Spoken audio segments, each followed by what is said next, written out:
The broadcast is now starting. All attendees are in listen-only mode. Good evening, friends, and warm welcome on this special webinar on analysis of budget on 1st February at 6 o'clock. We are very enthusiastic to welcome all our attendees. Friends, it's our proud privilege to have all the association together. We welcome all the association. Thank you so much joining joining all at today's session. First, we would like to invite CMA Harshad Deshpande sir, immediate past chairman of WRC of ICMI, for welcome address. So over to you, Harshad Deshpande sir. Thank you very much, Virak Bhai, for having this webinar on this budget on the same day evening. And I'm really delighted to have so many organizations joining, and I'm seeing that one of the expert faculties are there. So even in the short time, we are able to hear some very insights about the budget. I am really excited to know about this, but I feel that this budget is perhaps the time has come that the budget gradually has becoming a kind of instead of tax provision, it is more of economic analysis. So I'm sure that the days to come, we all professionals, we have to get accustomed to, when we talk about budget, we always used to think about what will be the impact on the taxation. Now suddenly that from the revenue side, we are more focused on the expenditure side. We are more talking about the policies of the government. We will be more talking about how this money is going to spend. So the trend of this budget gradually has been shifted from the taxation to the economics, which is a very welcome step. And I'm sure that this budget, I feel that this budget is not of any surprise.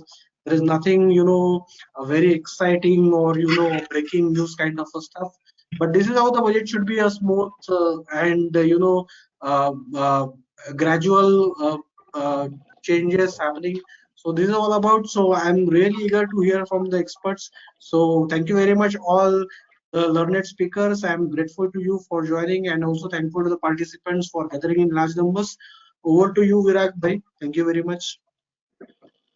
Thank you, sir. Thank you.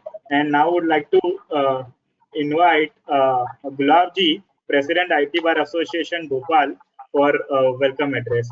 And would like to also request Gulab ji to introduce our opening remarks. Speaker C. Rajesh Mehta ji, one of the today's speaker. So over to you, Gulab ji.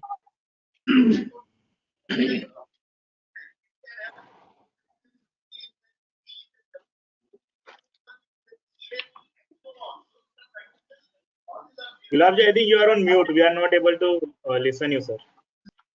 Thank you Virat भाई।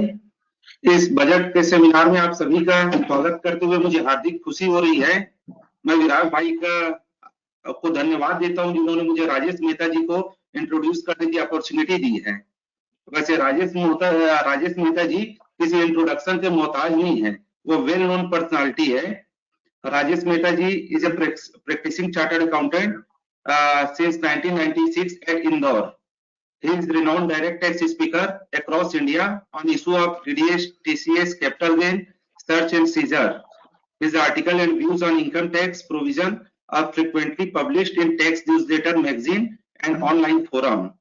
He held position of National Vice President of the All India Federation of Tax Practitioners, year 2020 and 21. He was Chairman, All India Federation Tax Practitioner, year 2018 and 19. Thank you, Virat ji. Over to you. Thank you, sir. So with this, we would like to invite now Rajesh Mehta ji for opening remarks for today's session. Thank you, Virat ji. Am I audible? Yes, sir. Okay. Yes, thank sir, you, yes. Virat ji. First of all, congratulations for organizing this today's webinar immediately on the first day of the presentation of the budget, just after 3-4 hours of presentation of the budget. And we are having a renowned speaker from India, Naveen Khariwal ji, and we are highly fortunate to have his time today available with us. We are having renowned personalities of India, various Tax Bar Association office bearers are here with us, and Mradul Arya ji, Naresh Dhoot is here, Bachchan Acharya ji, Surendra Mehta ji, Manoj Parekh ji, Gulab Kedia ji, Dilkhush Shah ji, and all other participants from various tax bars. Today, so many amendments have been made. In the budget speech, there were no much discussion about those amendments, but there have been so many important amendments, and which needs a long time for discussing those all important issues. Some of the issues like denial of expenses incurred for exempted income. If there is no income, then earlier there were so many judgments in which it has been held that if there is no income, then there cannot be no denial of any expenses incurred for earning the exempted income. Now clarification has been introduced with effect, retrospective effect from the year 2005-2006. Same 194 IA, there was controversy whether the TDS has to be deducted on the stamp duty value or not. So they had word only on the consideration. So now they have removed that thing, and they have kept it at par with the section 50C and 43CA, where stamp duty value has to be taken. But there will be problem that under section 50C and 43CA, they have given leverage of 10%, but that leverage has not been given presently here under this 194 IA. They have directly stated that on the stamp duty value, TDS has to be deducted. There have been so many amendments in the trust. Section 1023C12AB provisions have been amended to a great extent. So there were some of the amendments which were not there in the 1023C, which have been incorporated. I am sure that Naveen Khariwal ji would be discussing all. However, the trust amendments itself need a long time. But I think Virag bhai will keep another webinar of Naveen Khariwal ji also, because only trust amendments need a minimum 2 hours. But important issues will be covered by our respected Naveen Khariwal ji. And faceless assessment has been fully, section 144B has been changed. Section 68, 115BB is the very favorite section of our Naveen Khariwal ji. He has given so many lectures across India on the 115BB.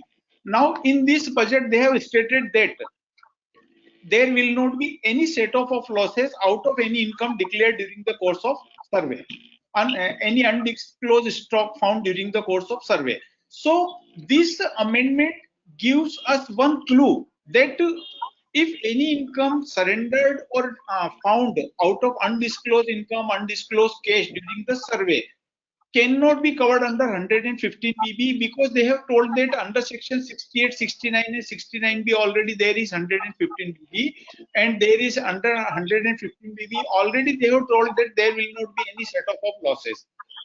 So indirectly there can be a clue that any income disclosed during survey for excess of the stock or excess of the cash will be covered only at the rate of 30%, only at the normal rate of income. So this can be a clue. However, this the time will tell that what is the issue. And now they have, in the case of salaried employee, perquisites were taxable in the same way in the hands of businessmen. The perquisites have been made taxable by this budget under section 28 clause 4.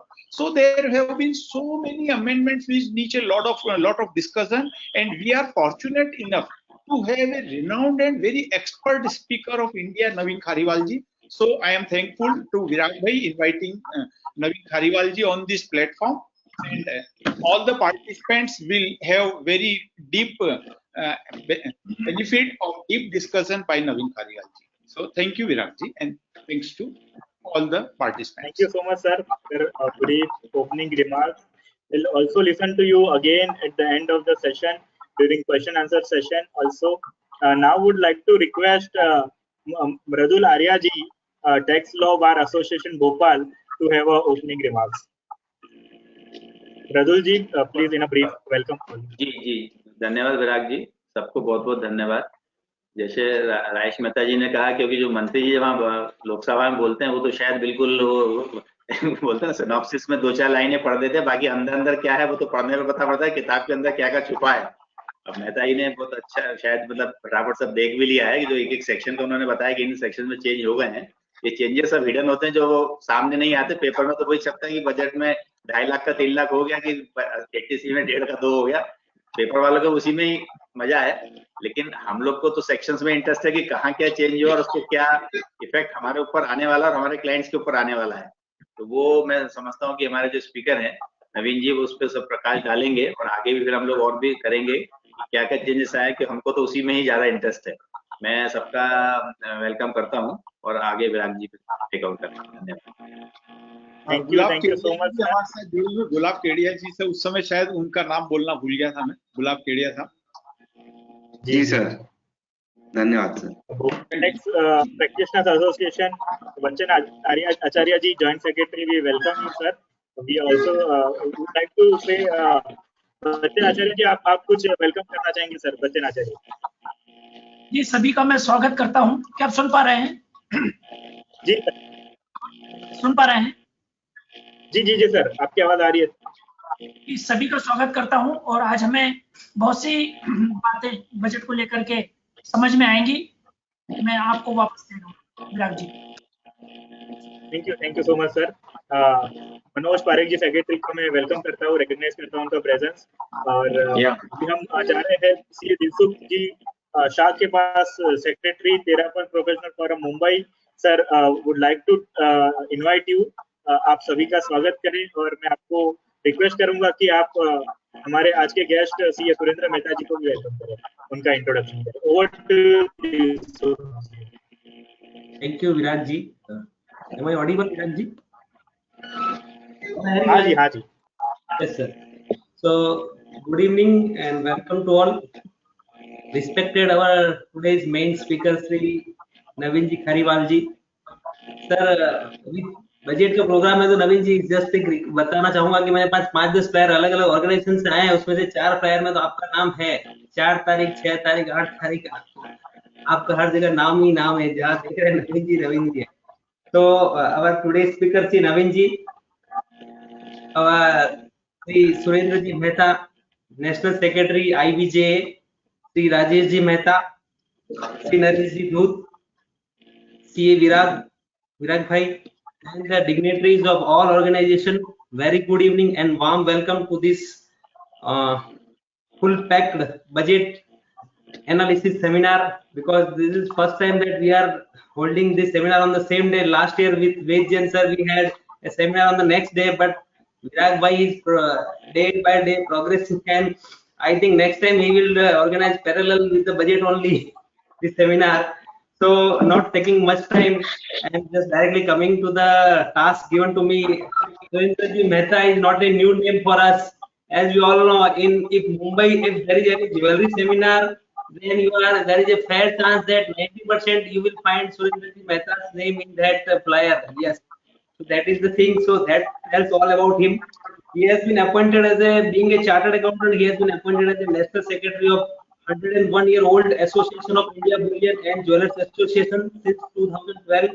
He was pioneer in converting old Bombay Bullion Association, that is BBA, to India Bullion and Jewelers Association.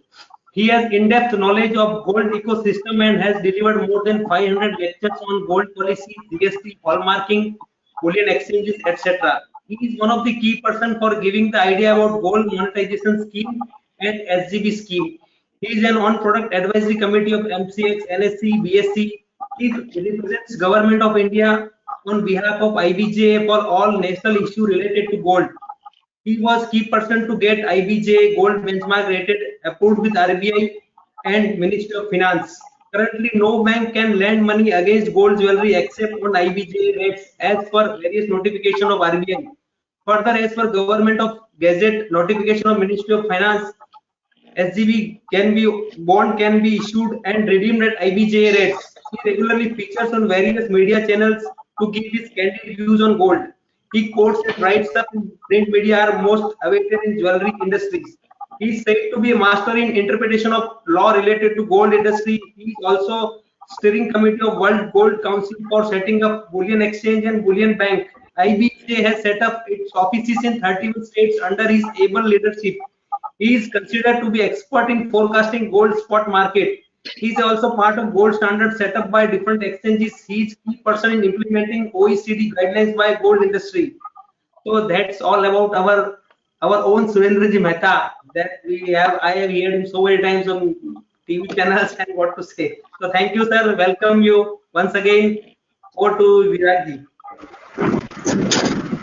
Surendra जी का मैं स्वागत करता हूँ और सुरेंद्र जी के जो prediction है gold और सिल्वर पे वो आज तक बिल्कुल सच गए हैं। तो अभी ये बजट में जो जेम्स और इस पे जो आया है तो उनसे राय तो लेनी है कि भाई इसका क्या इफेक्ट आने वाला है। जो इम्पोर्ट ड्यूटी वगैरह सब रिड्यूस किए जा रहे हैं तो सुरेंद्र जी को आज मैंने आधे घंटे पहले एक शॉर्ट नोटिस पे इनवाइट किया है। तो I am thankful to Surendra ji and your guidance is required to the public at large. Thank you very much. Anytime.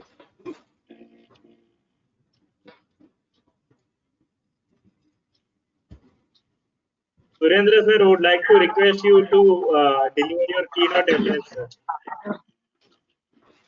Thank you,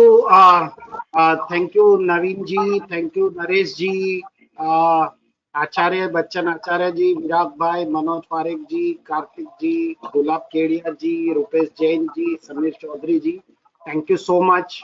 Naresh ji और विराग जी बोल दे, मैं कहीं पे जा रहा था, उन्होंने कहा 10-15 मिनट के लिए आ जाओ, मैंने कहा नहीं मैं आ जाऊंगा, डोंट वरी। तो थैंक यू सो मच।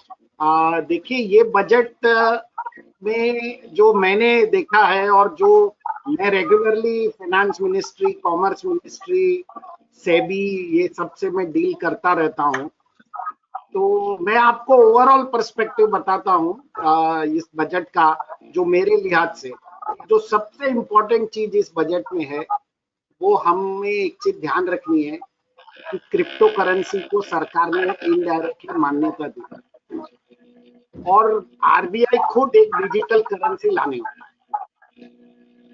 ये हमारे देश के लिए अच्छा है या बुरा है ये तो शायद हमें 6 महीने बाद या 12 महीने बाद ही पता चलेगा।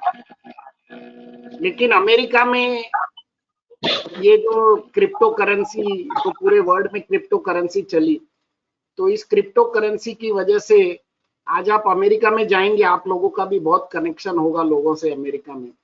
तो ये जो क्रिप्टो करेंसी की वजह से जो लोग हैं वो काम ही नहीं करना चाहते, वो सिर्फ क्रिप्टो करेंसी में खेलते हैं क्योंकि उसमें इतना वॉलेटिलिटी है कि उनको उसी में मजा आता है and they make lot of money there, they lose also lot of money.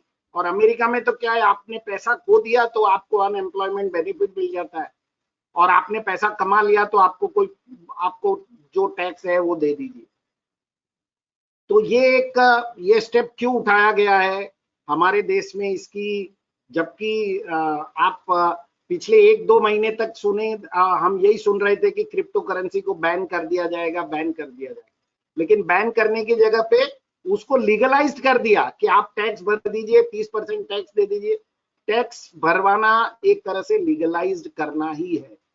And we are not only allowing virtual digital assets, जो वर्ड यूज किया वो क्रिप्टो करेंसी ही होता है उसका मतलब, और भी शायद उनके दिमाग में कुछ ऐसी चीजें होंगी जिसके लिए उन्होंने directly word crypto currency use नहीं किया बल्कि virtual digital asset word use किया। जो दूसरा इंपॉर्टेंट चीज है कि रिजर्व बैंक ऑफ इंडिया खुद डिजिटल करेंसी लाने वाला है, इसका भी क्या इंप्लीकेशन होगा, तो ये हमें बहुत समझना होगा। जो सबसे बड़ी चीज मैं देख रहा हूँ बजट के अंदर, infrastructure, no doubt the budget started very well with prime minister Gati Yojana, और उसमें इंफ्रास्ट्रक्चर को लेके बहुत सारे उन्होंने अनाउंसमेंट किए और ये बहुत ही वेलकम स्टेप था और इसमें कोई डाउट नहीं है कि हमारी कंट्री को इंफ्रास्ट्रक्चर की बहुत ज्यादा जरूरत है। अभी ये हो रहा है कि जब हम इंटरेक्शन करते हैं, हमारे गोल्ड इंडस्ट्री को लेके सरकार हमेशा खफा रहती है, इसलिए हमारा लगभग आप मान लीजिए हर वीक हमारा इंटरेक्शन होता है फाइनेंस से, कॉमर्स से, सेबी से, आरबीआई से, कंज्यूमर अफेयर्स मिनिस्ट्री से हम लगातार बातचीत करते रहते हैं। क्योंकि आपको एक आंकड़ा देता हूं, आपको बहुत सरप्राइज होगा।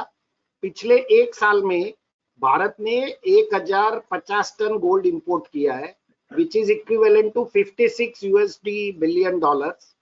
और उसके सामने हमारे देश में एफडीआई आया सिर्फ 53 बिलियन डॉलर। एफपीआई और वीसी फंडिंग को मैं नहीं गिन रहा हूं।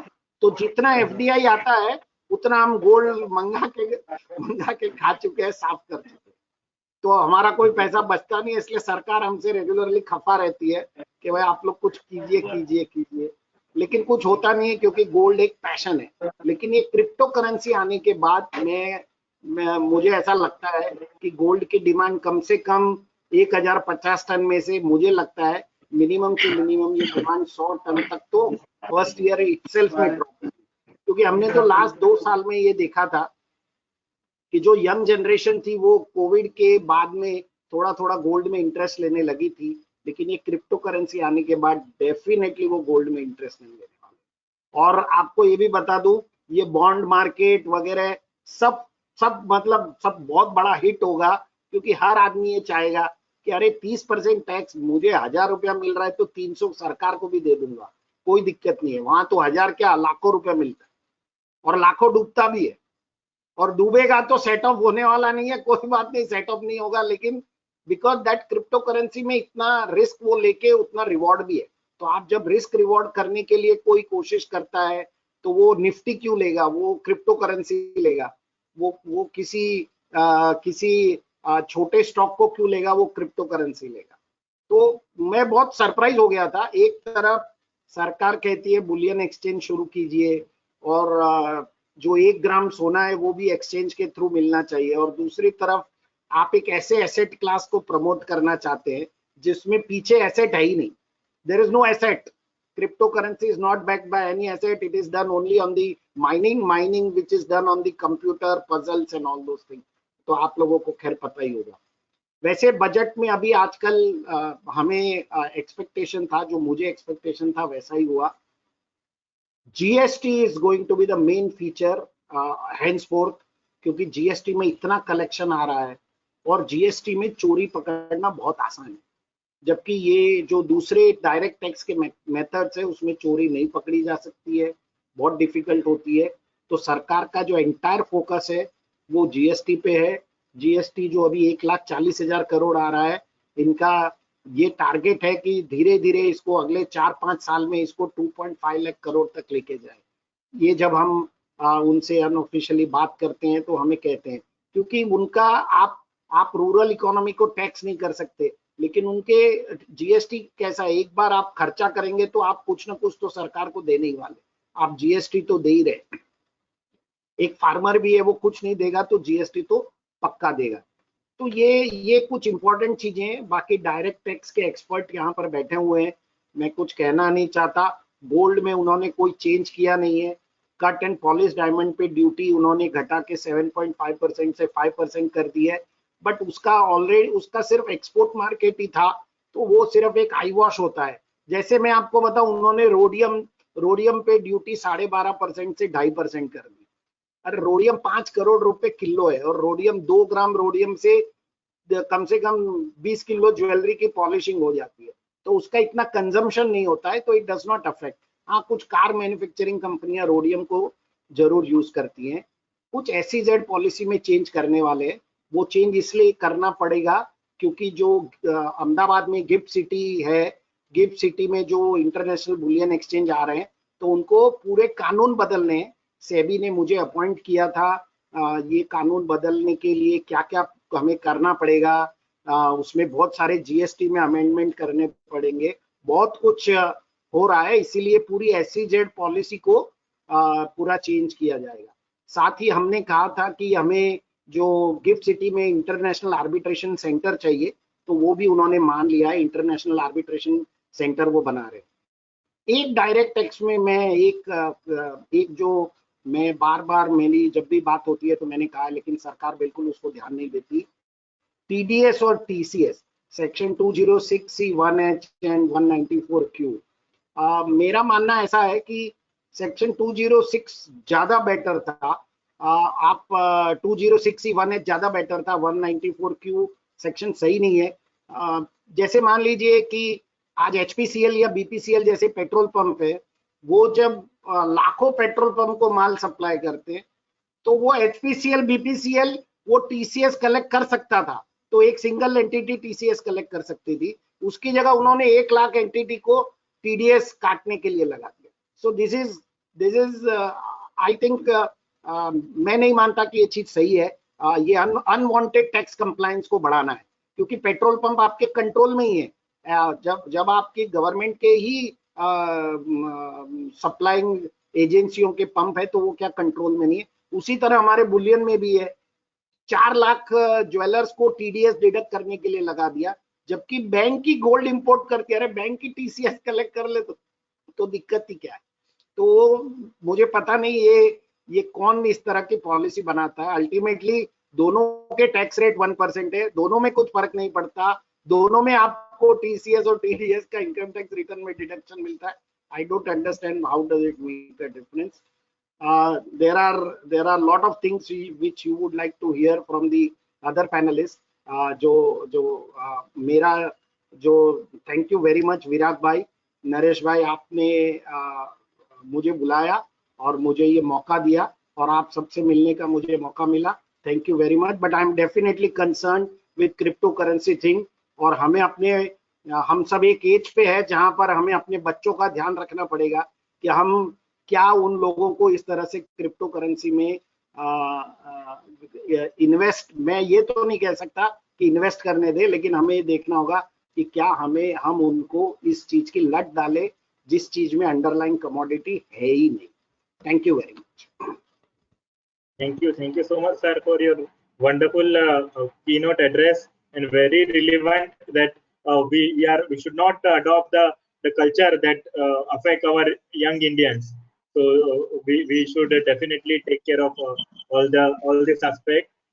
Now मैं यहाँ पे recognize करना चाहूँगा नीलेश कुशवाहा जी का presence। वो बहुत बिजी शेड्यूल के बावजूद बता रहे। थैंक यू नीलेश भाई, आपकी हाजिरी। सर धन्यवाद sir. Thank you so much. मैं अभी कार्तिक जी को बुलाना चाहूंगा। कार्तिक जी, आपका वेलकम एड्रेस दीजिए। आप ऑल गुजरात फेडरेशन से है, so over to you Kartik ji. I heartily welcome today's our honorable speaker, CA Naveen Khariwal ji. We had the opportunity in the past to welcome sir physically in the budget session in Income Tax Bar Association, and I thank CA Virag Shah and CA Samir Chaudhary for joining AGFTC to this wonderful budget meeting, and I heartily welcome all the office bearers and presidents of renowned professional associations. Thank you so much for joining with AGFTC. Thank you. Thank you so much, ji. Advocate Mrudank Vakil ji, president income tax bar association Ahmedabad, आपका स्वागत है sir. Welcome address के लिए आप बता रहे थे। Am I audible now, Virag bhai? Yes sir. Hello. Yes. The founder of the Connect Easy, Mr. Virag Shah, President of AGFTC, Mr. Karthikeya Shah, President and Secretary of other co-organizations, Senior Vice President of AGFTC, Shri Renbhai, the Chief Guest of today's evening, Shri Vineet Kothari, former Acting Chief Justice of High Court of Gujarat, CA Rajesh Mehta, CA Naveen Khariwal, CA Naresh Dhoot, President, Chairman of all other organization, institution, ladies and gentlemen. I accord a very warm and cordial welcome to this chilly winter evening to all the dignitaries and dear friends. Honorable the Finance Minister, Mrs. Nirmala Sitharaman, presented the Union Budget 2022 on the floor of the Parliament. It is indeed a matter of pride for me and particularly for Income Tax Bar Association that first webinar in the current activity year was taken up by eminent faculty, none other than but CA Mr. Naveen Khariwal. And today again fortunate enough to listen him on very first day of Union Budget 2022 announced. Friends, prima facie budget seems to be silent, but the technical proposals under direct tax laws are very much fastening and tightening the belt of the taxpayer. Government tried to curb every small loophole and not leaving any room for the taxpayer.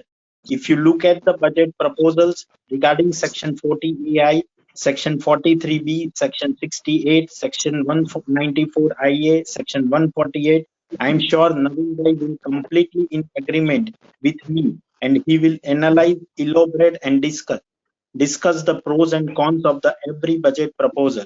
With these words, I once again welcome to one and all for attending this meeting. Thank you so much, sir.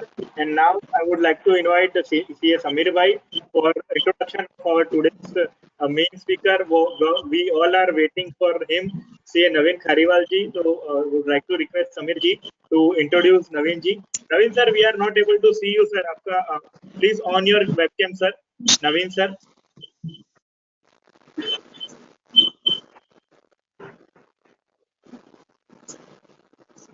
Naveen Khariwal sir. Yes, sir. So would like to request now Samir Bhai to welcome Naveen Khariwal ji. Over to you, Samir Bhai. Thank you, Virat ji. And really, I appreciate that now the way you are conducting all the webinars is really excellent to enrich the knowledge of various peoples across the globe. It's really a phenomenal one, sir. Even I give my vote of thanks to all of the dignitaries of all the various platforms who are present over here. And when we are talking about, say, Naveen Khariwal ji, which everyone says that he's a national speaker, by occupation he's a practicing chartered accountant in a firm measured H.C. Kincha and Company and H.C. Kincha and Associates. He hails from a family of chartered accountants where his grandfather, father, and brother all are chartered accountants. He specializes in direct taxes, co-opted member of the Direct Tax Committee of ICAI New Delhi for the year 2020-21. He is a member of Central Tax, Corporate Law, and GST Committee of Federation of Karnataka Chamber of Commerce and Industry, Bengaluru. He is even a member in Finance Advisory Committee of the Karnataka State Cricket Association, Bangalore, Karnataka, and member of Study Circle and Study Group of Chamber of Tax Consultants, Mumbai. He has been nominated by Bangalore branch of SIRC of ICI to represent before Honorable Justice R.V. Iswar Committee of Simplification of Taxes. Even he is a coordinator moderator for Jignasa workshop on scrutiny, survey, summons, search and seizure, and even a speaker coordinator for various other Bangalore branches, and acted as a moderator of RRC, the Silent or Recorded Sabha. And he have taken more. He is a speaker at various branches of ICI, which is more than 40, which includes across India, and also taken at more than 16 forums here addressed till now. When talking about extracurricular activities, Sir is an excellent cricketer where he has been present even in the Karnataka State Cricket Association as a team captain. With this warm introduction, Naveen sir, I welcome you on behalf of Connect Easy and all the association across India. Welcome, sir. Thank you, sir. Thank you very much. Sir, now stage is all yours, sir. Entire virtual platform is all yours, sir.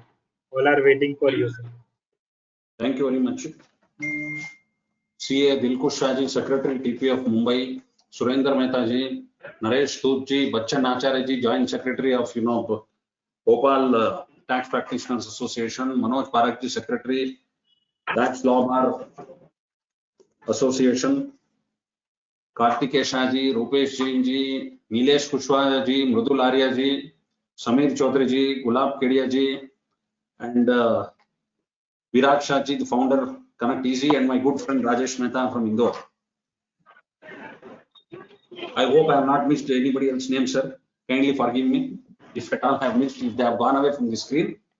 I am delighted to address, the members from across India of various tax and professional associations, including chartered accountants and advocates, on the budget 2022.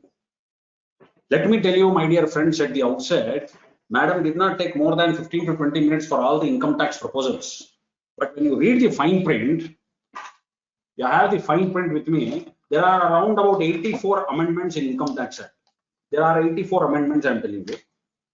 So for the practicing, for the general practice, all the amendments will not be that useful. and some of the amendments may be relating to non-residents, transfer pricing, etc. So we will try to cover as many amendments as possible within the time limit assigned to me. Till what time we can go on, sir? We can go on up to 7:30, 7:45. Fine. Now, let me start my presentation, sir. Share.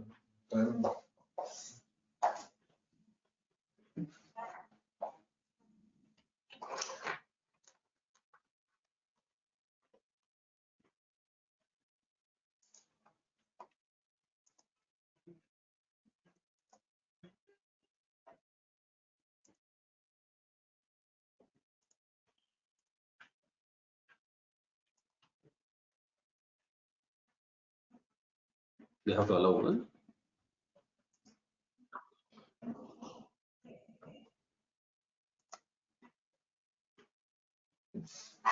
Is my presentation visible, sir?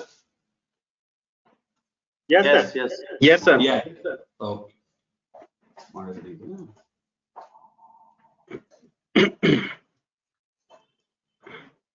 It might. Friends.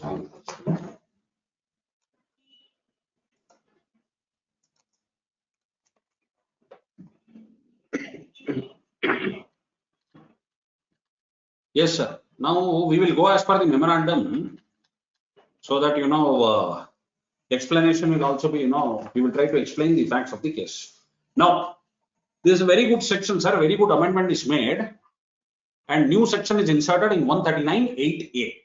What is the sum and substance of this provision? My dear friends, all of you know, return of income is filed under 139(1), original return of income, belated return on 139(4), revised return under 139(5), revised return. So as you know earlier, the time limit, 1 year from the end of relevant assessment year was the time limit for belated return and revised return. And now that was further reduced by last Finance Act up to December. Mind you, it was December 21 only for filing a revised return, for filing a belated return, or for that matter, filing a return in under section 139(1). So now, what was happening. For example, 139(1) due date, there are various due dates: July, November, October, etc. So what was the time period available for filing a belated return, revised return? 5 months, 2 months. So this section, what has Madam introduced now, giving 139(8)(a), what is Madam telling is 139(8)(a), they are telling if a person, he has not furnished a return either under 139(1) or under 139(4), that is a belated return, or a revised return on 139(5), then he may furnish, what is this section called? It is called updated return. So he may furnish the updated return, even though the person who has furnished under 139(1) or under 139(4) or under 139(5) can still furnish a return called something called as updated return. When? What is the time limit? The time limit says within 24 months from the end of the assessment year. Now, what does the section further say? 139(8)(a) will not apply if the updated return what I'm going to file is a return of loss, or my tax liability is being reduced. What tax liability? What I filed under 139(1), my return income, what I filed under 139(1), 4 and 5, either that reduces. So it's telling you, in that case, you cannot exercise your right to file a return on 139(8)(a). Basically, a return under 139(8)(a) cannot result in a loss, okay, or it cannot decrease your tax liability on the basis of the return already furnished under 139(1) original return, 139(4) belated return, or 139(5) revised return.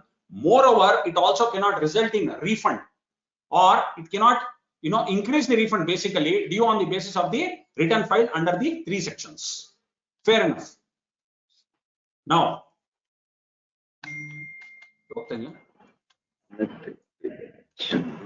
yes, sir. Now, again, what are the conditions is the 139(8)(a) return cannot be filed in the case of the following persons. Who are these persons, sir? Naturally, search, wherever search has been initiated 132, or books of accounts, or documents, or any assets are requisitioned 132(a), or a survey has been conducted at 133(a), other than 133(2), that is your TDS survey, or any money, bullion, jewelry, valuable article or thing seized or requisition 132 or 132 etc. Notice has been issued that the books of accounts documents seized or requisition under 132 or 132A in case of other person pertains to your 153C erstwhile provision. Now, further, this updated return shall not be furnished wherever, there are 3-4 things here. Proceeding for assessment or reassessment or recomputation or revision is already pending. In that case also, you cannot file an updated return 139(8)A. Plus, if you are coming under these acts of PMLA, Prevention of Money Laundering Act 2002, or Black Money Undisclosed Foreign Income Assets, then your Benami Property Transactions Act 88, Smugglers and Foreign Exchange Manipulators Act 76, etc. Benami Provision Act, my dear friends, was a sleeping beauty for 28 years until this government brought to light. And how beautifully it was planned, I'll tell you. 1st of November 2016, Benami Act came into play. Benami Act was introduced in India by late Prime Minister Rajiv Gandhi in 1988, but it wasn't implemented. It did not see the light of the day. For 28 years until 1st November 16, it was a sleeping beauty, not at all implemented. Why? See the ruthlessness, see the planning. 1st of November, 8th of November, and 30th of September, that the ideas got over. Immediately on 1st of November, Benami Act silently came into play. 8th of November, demonetization as was, heralded on the economy. Anyway, so all these persons who are coming under all these acts, also they do not have any benefit of filing this updated return. Now, similarly, wherever information is there under 9090A also, under the relevant assessment period, and which has been communicated to a certain person prior to the date of filing return under 139(8)A also, you cannot file. Wherever prosecution proceedings have been initiated, you cannot file. Now, so basically, what are they telling? 139(8)A, you have to file the return. 24 months time is there from the end of relevant assessment year.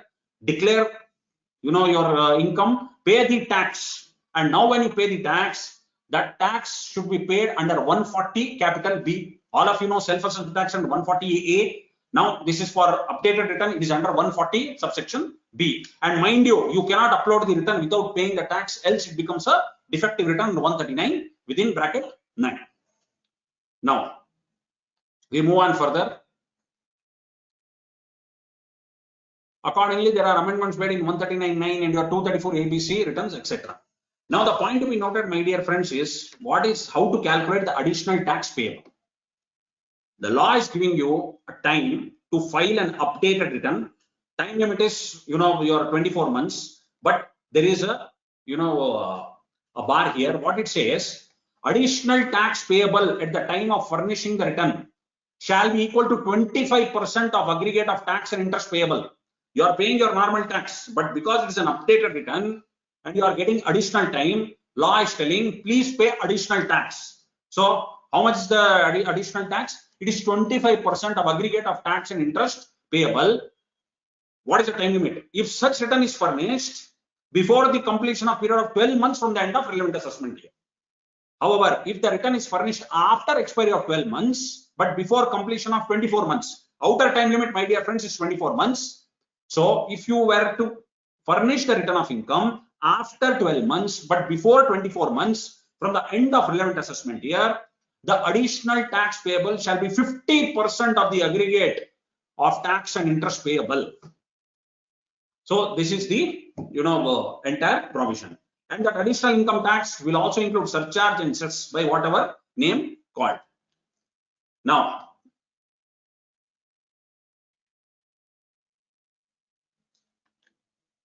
we move on to the next amendment. Now, this is also a very basic amendment, welcome amendment. Litigation management when in an appeal by an revenue, identical question law is pending before the jurisdictional high court or Supreme Court. So the law is telling, earlier there was 158 AAA where the the principal commissioner, is of the opinion that identical question of law arising in a assessee's case, is for another assessmenter also, which is pending in appeal obviously before the Supreme Court against any order of High Court which is in favor of the assessee. Then you would direct the assessing officer to make an application to the tribunal stating that the appeal on question of law may be filed when the decision on the question of law becomes final.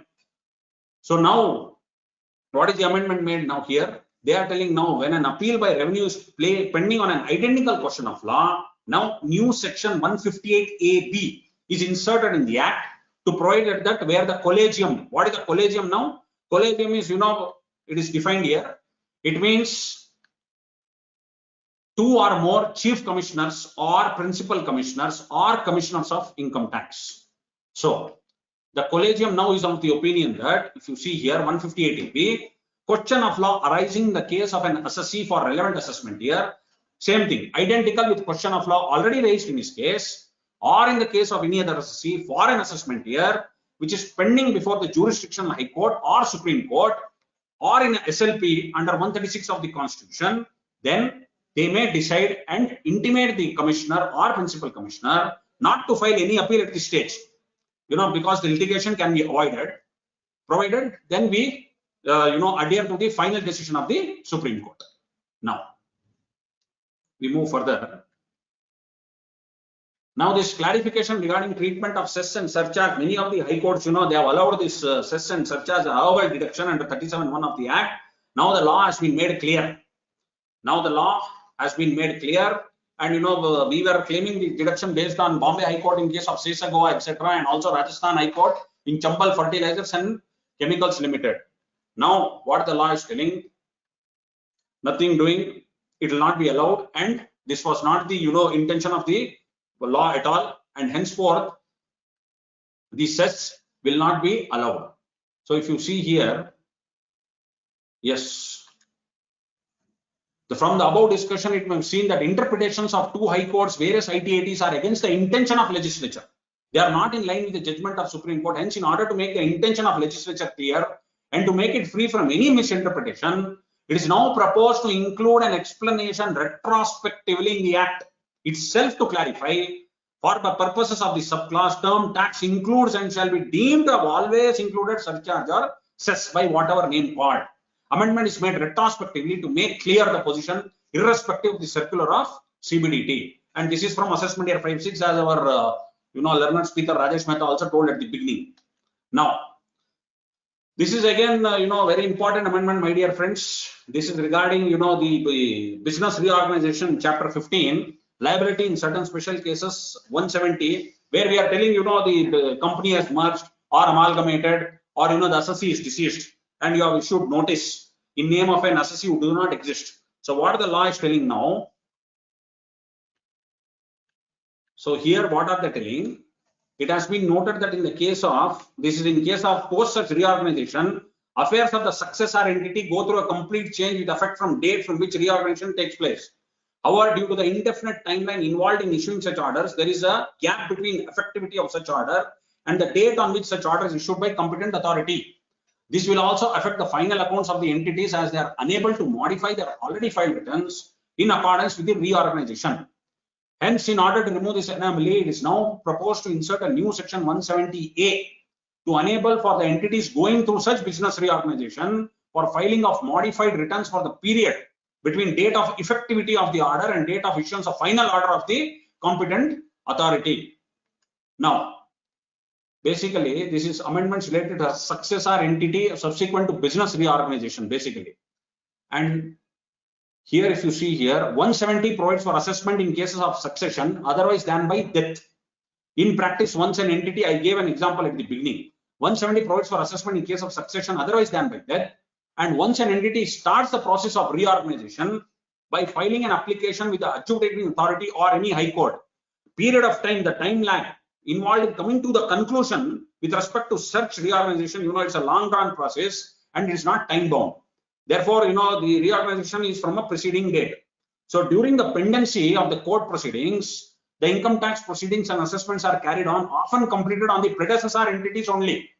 So therefore, the courts, in plethora of cases have held that proceedings and consequent assessments are illegal, as the predecessor assessee now ceases to exist in the midst of a perfectly legal and valid proceeding. So therefore, this section has come. View to clarify such proceedings under the Act are valid. Proceedings of the Act have to be continued in respect of predecessor only, and such proceedings once completed cannot become illegal as a result of subsequent order of any court. Fair enough. Now, for that the issue of the notice of demand is under 156A. There is observed is no procedure or mechanism provided in Act to reduce such demand from the outstanding demand register. Next. Now this Rajesh Mehta has already covered your disallowance under 14A in absence of any exempt income. So now they have made a retrospective amendment. Now what are they telling? If you see here the board circular and also on the memorandum, they have given an example. If during the previous year assessing incurs an expense of 1 lakh to a non-exempt income of 1.5 lakh and also incurs an expense of 20,000 to an exempt income which may or may not have accrued received during the year.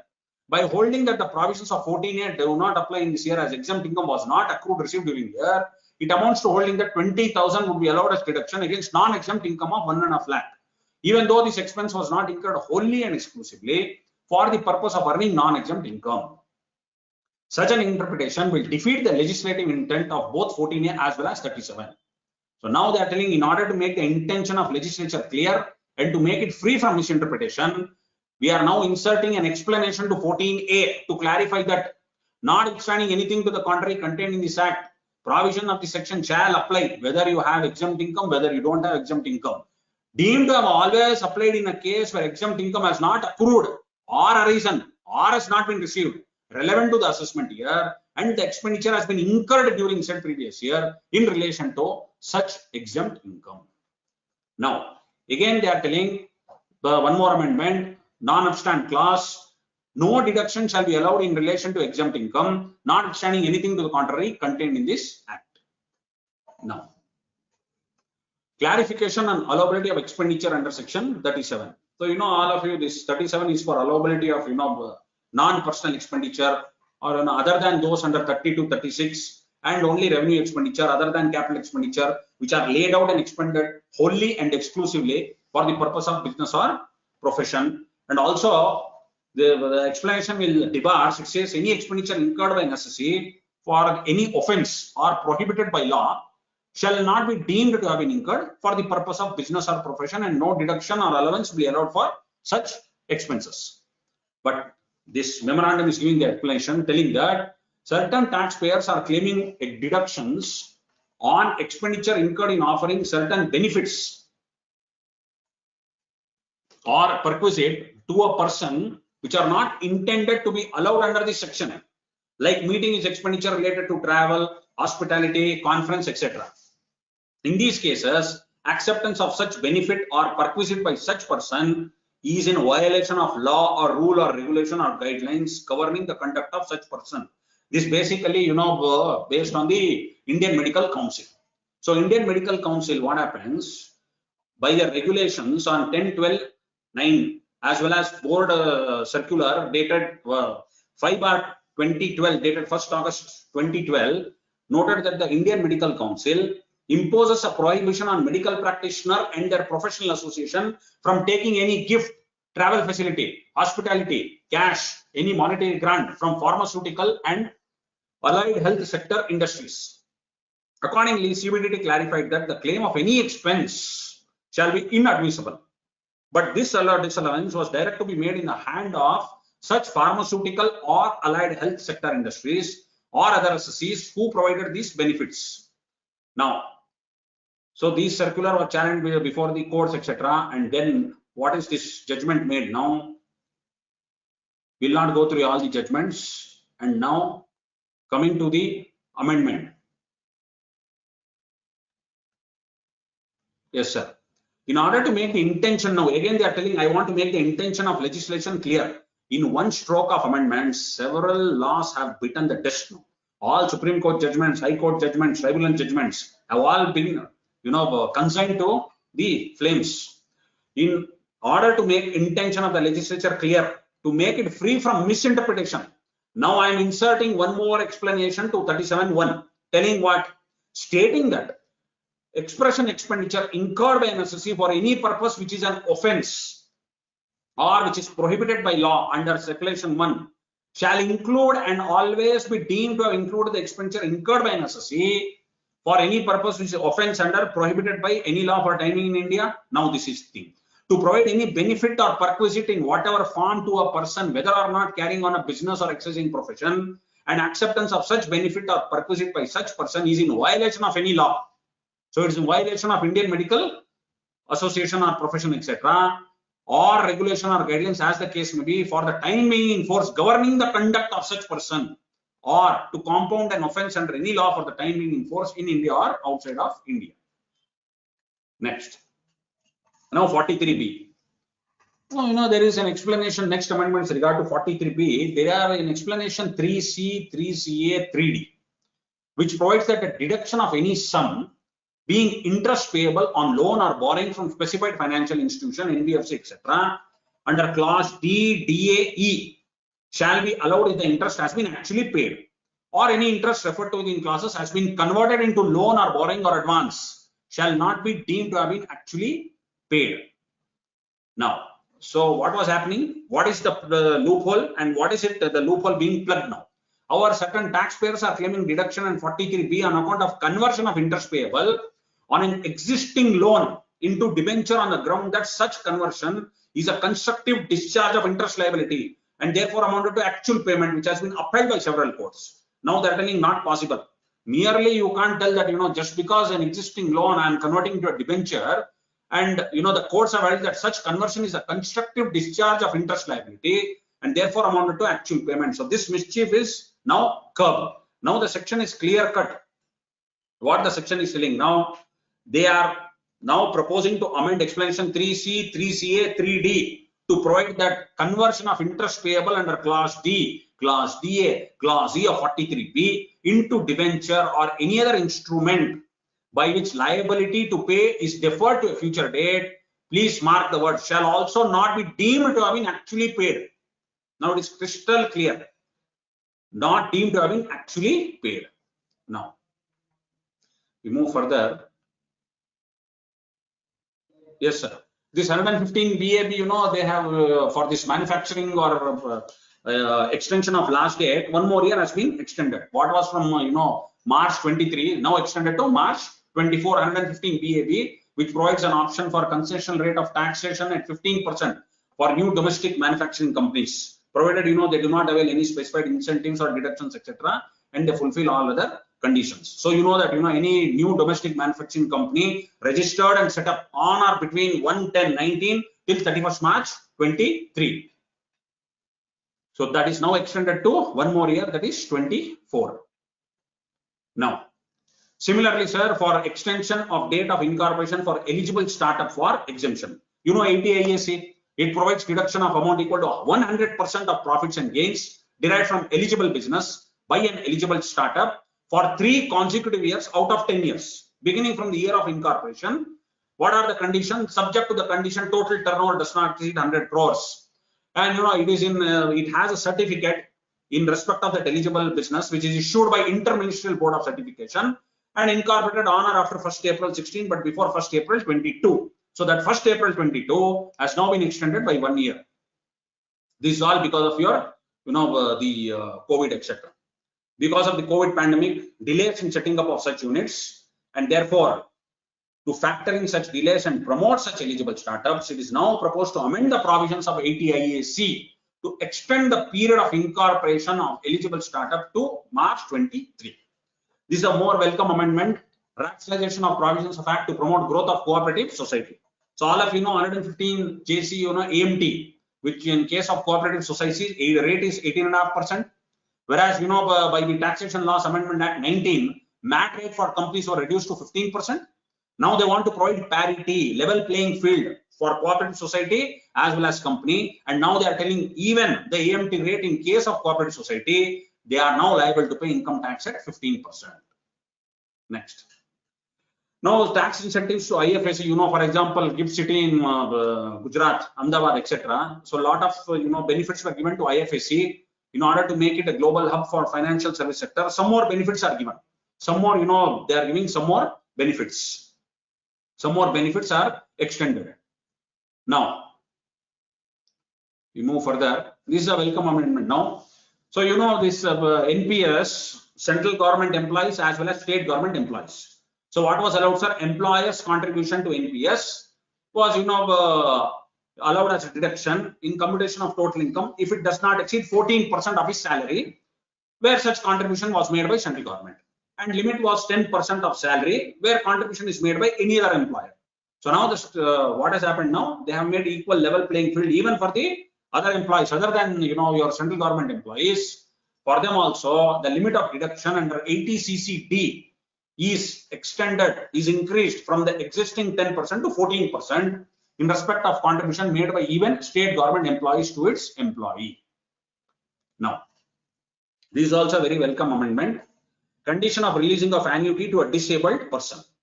Now, 80DD is there. It is being provided for a deduction to individual or HUF, resident in India, for incurring expenditure for medical treatment in case of a dependent who is a disabled person, being a person with disability, or amount is paid to LIC or any other insurer in respect of scheme for maintenance of disabled dependent. Now, subsection 2 of that section will provide that the deduction shall be allowed when only if the payment of annuity or lump sum amount is made to the benefit of the dependent in the event of death of the individual or member of HUF in whose name subscription was made. And subsection 3 provided that if the dependent with disability predeceases, in subsection 2 is telling the annuity or lump sum payment made to the benefit of dependent in the event of death of the individual. Subsection 3 is telling suppose the dependent himself predeceases the individual or a member of HUF, amount deposited in such scheme shall be deemed to be the income of such assessee, and it will be charged to tax as the income of that assessee in the previous year. Now, what has happened now is a writ petition was filed, and Justice A.K. Sikri observed that there could be harsh cases where handicapped dependents may need payment of gratuity or lump sum basis even during their lifetime of the parents or guardians. Therefore, it was observed that the center may take into consideration all the benefits, including those where a disabled dependent might need payment on annuity or lump sum basis even during the lifetime. But now they are telling, I'll allow the deduction during the lifetime also upon attaining the age of 60 years or more of the individual or member of HUF in whose name subscription to the scheme has been made and where payment or deposit has been discontinued. Further, they are telling provisions of subsection 3 shall not apply to the amount received by the dependent before his death by way of annuity or lump sum application referred to in the proposed amendment. Now, the next amendment is 56-10, exemption of amount received for medical treatment and on account of death due to COVID-19. So 56-10, any person receives in any previous year from any person or persons without consideration aggregate value of which exceeds 50,000, whole of aggregate of such sum to be the income of the person receiving such sum and subject to certain exceptions. Now 17.2 gives the definition of perquisite. Now certain exceptions also have been made, as perquisite.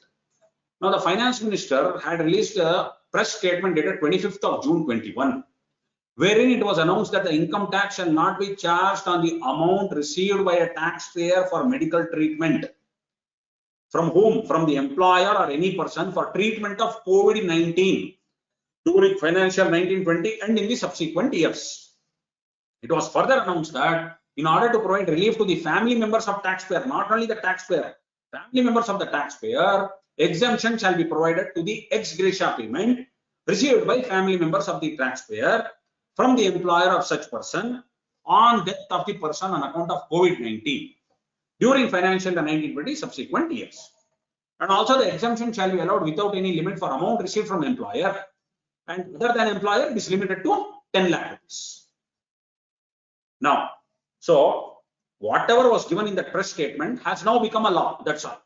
Whatever was given in the press statement is now inserted by way of a law, and therefore they have amended 17.2 and they have inserted a new subclause and in that proviso which states that any sum paid by an employer in respect of any expenditure actually incurred by the employee on his medical treatment or the treatment of any member of his family in respect of any illness relating to COVID-19 shall not be forming part of perquisite.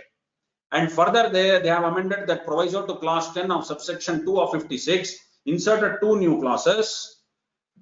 where they say that any sum of money received by an individual from any person in respect of any expenditure actually incurred by him on his medical treatment or treatment of any member of family, in respect of any illness related to COVID-19, it may be mucormycosis, etc. It may be Delta variant. It may be your, this Omicron, etc. Subject to such condition as may be notified by central government shall not be the income of such person. Now, meaning of family is the same as given in 10.5, your leave travel allowance. Now, this is your strategic disinvestment of public sector companies for your Air India, and this is a wonderful amendment made for your Indian Airlines, etc. They have gone back. The Maharaja has gone back to his original father who gave birth to him. 14 years, my dear friends, last 14 years since 2007, government of India was feeding 7,500 crore per annum, and round about 84,000 crores has been given to Air India, and 20 crores per day. It's 20 crores per day, around about 7,000 to 7,500 per annum. Last 14 years, the government has spent 84,000 crore on Indian Airlines, and now rightfully they have gone for disinvestment. It's not the government's job.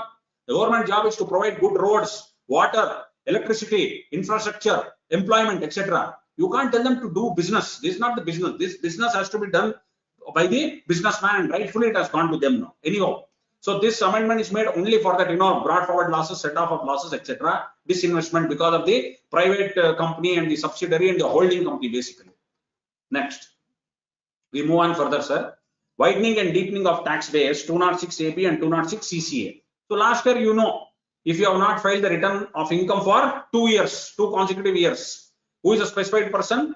Who has not filed the return of income for 2 assessment years, and his aggregate of TDS, what is reflecting in 26 years or TCS in any of the years, aggregate of tax deducted or collected at source, in his case rupees 50,000 more in each of the 2 previous years, and government has provided online utility to taxpayers to check that.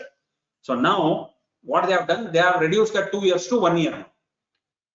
So they are telling in whose case significant amount of tax has been deducted to furnish their return, it is proposed to reduce 2 years requirement to 1 year by amending section 206 AB and CCA to provide that specified person to mean a person who has not filed its return of income for assessment year relevant to previous year immediately preceding the financial year in which tax is to be deducted or collected, as the case may be, an amount of tax collected and deducted at source 50,000 more in the said previous year.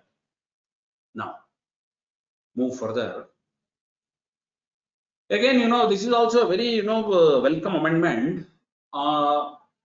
This 194 IA. So all of TDS on sale of immobile property more than 50 lakhs. Any sale of agricultural land, immobile property other than agricultural land, the transfer of immobile property. So government was selling 1% TDS. The goal of the government was not to collect 1% TDS. They always wanted to know whether these guys have paid the tax. The persons who have transferred the property indirectly come under the tax net by way of this TDS. 1% what collection will it give? This will not give any much collection to the government of India. Indirectly, what will happen? Their name would appear in 26 years, etc. And etc. And they'll come to know whether these fellows have paid tax, long-term capital gain, whether provisions of 50 CR are applicable, whether 43 CA is applicable, etc. etc. Now the government is telling, I will not only compare the consideration, sale consideration, I will also compare the stamp duty value. Whichever is more, I will tell the please deduct 1%. Matters. So the government is telling now, even your 50C, 43C, etc. I am going to catch you now. I will easily know because 1% you are deducting on the consideration. Now they are telling compare sale consideration, compare your guidance value as on the date of your sale deed, etc. And whichever is higher, please deduct 1%. So the consideration of the immobile property is more than 50 lakhs. Now, yes. So TDS is to be deducted on the amount of consideration paid by transferring to the transferor. So what was the loophole which is plugged now? Section does not take into account the stamp duty value of immobile property. Whereas as per provisions of 43 CA, that is business, 50 C is for capital asset, capital gains, for computation of income under PGBP or capital gains respectively, stamp duty value is to be considered. Thus, there is inconsistency in the provisions of 194 IA and 43 CA and 50 C of the Act. In order to remove this inconsistency, it is now proposed to amend section 194 IA of the Act to provide that in case of transfer of an immobile property, other than agricultural land, TDS is to be deducted rate of 1% of such sum paid or credited to the resident or the stamp duty value of such property, whichever is higher. In case the consideration paid for the transfer of immovable property and stamp duty value are both less than 50 lakhs, please, then no tax is deducted under 194 IA. Please understand now, my dear friends, humble request is don't file the return without going through your 26 years, without going to your AIS, those summary are there. There are so many things appearing there, etc. Now, how many things are appearing on the portal? If you go to the registered account, who knew, my dear friends, that registered account of the SSC on the portal today, you see, nobody, no country in the world has done that. There is faceless assessment, faceless appeal, faceless penalty. People are still thinking India is the only country in the world to have implemented faceless assessment, faceless appeal, faceless penalty, faceless tribunal. Now, even faceless ITAT, unless we ask for a personal hearing. So how fast the government has and how it has benefited. Now in times of COVID, these sections were implemented, even before the COVID, they had tried to implement these sections. So exactly, this has benefited a lot of people now because of COVID and because of lockdown. You could all, the orders were passed online, offline, etc. So what has happened is now, unless you please check the detailed registered portal of the SSA, kindly do not file the return. Lot of information is available. Today information, you have salary, you have interest, you have ESP interest, you have long-term capital gains on sale of shares, you have got mutual funds shares, you have got dividend, you have got bank interest, etc., etc. All the details are available. So please consider all that and then only file the return. Yeah. Now we move on further. Now TDS on benefit or perquisite of a business or profession. So 28(4) of the Act, any benefit or perquisite, whether convertible into money or not, arising from the business or exercise of profession, is to be charged as business income in the hands of recipient of such benefit or perquisite. However, in many cases, such recipient does not report the receipt of benefits in their return, leading to furnishing of incorrect particulars of income. So now they are telling, I am going to insert 194R to provide that the person responsible for providing to a resident any benefit or perquisite, whether convertible into money or not, understand, whether convertible into money or not, arising from carrying out of business or exercise of a profession, shall, before providing such benefit or perquisite, ensure the tax has been deducted in respect of such benefit or perquisite the rate of 10%. Now, suppose you are telling the benefit is in partly in kind or wholly in kind or partly in kind or partly in cash. They are telling, I don't know. I am putting the onus on the person. Such person, what is telling, the person responsible for providing such benefit shall, before releasing the benefit or perquisite, ensure that tax has been paid in respect of benefit or perquisite. However, no tax is required to be deducted if the value of the benefit or perquisite paid or likely to be paid to a resident does not exceed 20,000 rupees during the financial year. And also these provisions will not apply in case of an individual HUF. You know that whose total sales, gross turnover does not exceed 1 crore rupees or 50 lakhs rupees in case of a profession during the financial year, immediately preceding the financial year in which such benefit or perquisite, as the case may be, is provided. Yes, sir. This is okay. So now this bonus stripping and dividend stripping to be made applicable to securities and units. Earlier, this was applicable only to your mutual funds and shares, etc. Now it's applicable even to your securities and units. What units? Units of REITs and InvITs, infrastructure investment fund, real estate investment fund, alternative investment fund, AIF, etc. So all this also will come into the definition now under 94(8) of this bonus stripping and dividend stripping. Now proposed to amend subsection 8 of 94 pertaining to prevention of tax evasion through bonus stripping so as to make the said provision applicable to securities as well.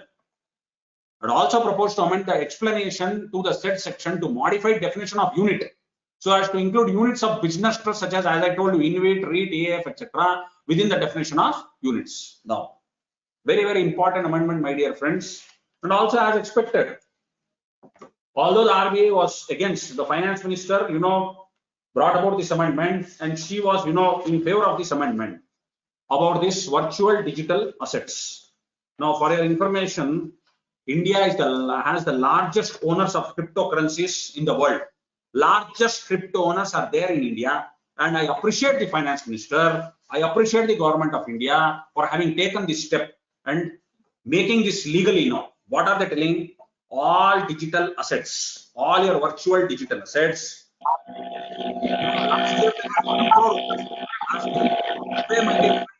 Around 20 crore. There are 20 million people today, in India who are holding these digital assets. Like your Bitcoin, your Ethereum, your Solana, your Polygon, etc. There are so many, types there. So what are they telling now? They are telling, don't worry, I am introducing a new section 115 BBH. You transfer any virtual digital asset, so the tax payable would be 30%. 115 BBH will be introduced. Any income from transfer of any virtual digital asset, happily, you are sitting in the home, you are sitting in your bathroom, you are sitting in the phone, and you are just selling and buying bitcoins. So this is the step taken by the government of India now. You sell that virtual digital asset, it will be taxed at a flat rate of 30%. And I am not going to allow you any deduction in respect of any expenditure other than cost of acquisition. I am not going to allow any expenditure. I am not going to allow any allowance. I am not going to allow any set off of any loss. Don't tell me brought forward loss. Don't tell me carried forward loss. You have to ignore. Section is crystal clear. It says no expenditure, no allowance, no set off of any loss shall be allowed under section as a say under any provision of this act while computing income from transfer of such asset. Further, no set off of any loss arising from transfer of virtual digital asset also. There is virtual digital asset. You sell during the year and you incur loss. That loss also shall not be allowed against any income computed under either provision of the act, and such loss shall not be allowed to be carried forward to subsequent assessment years. Now, again they are telling I am going to incur as usual TDS provisions. I am going to now introduce 194S. Their 194S is for what? For deduction of tax on payment for transfer of virtual digital asset to a resident at the rate of 1% of such sum. However, in the case that payment for such transfer is wholly in kind, or in exchange of another virtual digital asset, or where there is no part in cash, or partly in cash, partly in kind, etc., but part in cash is not sufficient to meet liability of deduction of tax in respect of such transfer. Again, the owner shift only the person who is making the payment. That fellow shall ensure that the tax has been paid in respect of such consideration. What about 203A, 206AB, sir? That will not be applicable. Further, no tax is to be deducted in case the payer is the specified person and the value of the aggregate of such value of consideration to a resident is less than 50,000 during the financial year. Payer is specified person. Who is specified person? Yes, sir. Turnover less than 1 crore, etc. And you are in profession. It is less than 50 lakhs, etc. In any case, 194. Yes. What is the limit, sir? It is 10,000 rupees. In any other case, the said limit is proposed to be 10,000 during the financial year. Then also one more amendment will be proposed. Tax has been deducted under 194. Yes, no tax is to be collected or deducted in respect of the said transaction and any other provisions of Chapter 17 of the Act. Now, what about 194O, your e-commerce transaction, etc.? They are telling 194O and 194S. Then tax shall be deducted under 194S and not 194O. Now, a specified person, meaning they are giving, we saw that. Individual HUF, etc., your total sales, receipts, profession, etc., does not exceed 1 crore or 50 lakh of rupees. And being an individual or HUF, having income under any head other than the head PG, BP. Now, this amendment will take effect from 1st of July 2022. Although, I agree with the our FM, still, I could, and this definition is also included, my dear friends, in 56.210, that expression property shall now include, that definition is also amendment, shall now include virtual digital asset with effect from 1st of April 2023. Now we move further. Even gifting of virtual digital assets, even that is also brought under the tax net. So explanation to clause 10, what we were discussing of subsection 2 of 56, inter alia, provide that expression property shall have the meaning assigned to it in explanation to clause 7 and shall include virtual digital asset. So everywhere, she has tried to plug the loophole. Now, what is virtual digital asset? We are going on telling VDA, transfer of VDA, etc. will attract tax at 30%, etc. And the payer of VDA, etc. 194. Yes, it is 10%, etc. So what is VDA? 2 within bracket 47A defines virtual digital asset. It means virtual digital asset proposed to mean any information or code or number or token, not being Indian currency or any foreign currency, generated to cryptographic means or otherwise by whatever name called, providing a digital representation of value which is exchanged with or without consideration, with the promise or representation of having inherent value, or functions as a store of value or a unit of account, and it includes its use in any financial transaction or investment, but not limited to investment schemes, and can be transferred, stored, or traded electronically. Please see the definition. Now, central government may notify any other virtual VDA as a virtual digital asset by way of notification official gazette. Non-fungible tokens mean such digital assets as notified by central government. Now, 115 BBD. Withdrawal of concessional rate of taxation on dividend income 115 BBD. That 115 BBD, it provided concessional rate of 15% on the dividend income received by an Indian company from a foreign company in which the Indian company holds 26% or more of the nominal value of equity shares. So this rate was aligned to rate of tax for 115O. But our Finance Act 2020 abolished DDT provided in 115O, and now dividend is taxed in the hands of shareholder at applicable rates. So now, in order to provide parity in the tax treatment in the case of the dividend received by Indian companies from specified companies vis-a-vis dividend received from domestic companies, it is now proposed to amend 115 BBDD to provide that the provisions will not apply from assessment year beginning on or after 1st day of April 2023. Now, as you know, as the want of this government, they are slowly phasing out all the exemptions. So accordingly, 10.8, 10.8A, 10.8B, 10.9, etc. It's all now going to be phased out. It is all in the foreign citizen, who is assigned duties in India in connection with any cooperative technical assistance programs and projects, etc. So all these are being now phased out and removed. Now, the amendment in provisions of 248 of Income Tax Act, insertion of new section 239A. Now 248, what was 248? Under an agreement or arrangement, a person who has deducted tax on any income paid to a non-resident other than interest under 195, he may appeal to Commissioner Appeals for a declaration that no tax was deductible on such income. If he claims that such tax is to be borne by him, since no tax was required to be deducted on such income. But what was the law? Tax had to be deducted, remitted. Then you can file an appeal to CIT Appeals. Fine. So what was the telling? Appeal could be filed only after making payment of tax. And 249 of the Act lays down that appeal under 248 can be filed within 30 days, etc. So now, how to claim the refund? You are not telling me to go to assessing officer. Directly you are telling me, you please deduct tax, remit tax, even though you are not required to remit, or even though you are not required to deduct the tax, but you have to remit, deduct, etc., deduct and remit, and file an appeal with the Commissioner Appeals. Alright, you allow me to go to assessing officer, but that was not there in the Act at all. So now they are telling, please, to obtain a refund of tax deducted and paid by a person on which it was not deductible as per provisions of 248, taxpayer has no recourse to approach the AO with such request. He had to necessarily enter the appellate process by filing an appeal before the CIT Appeals.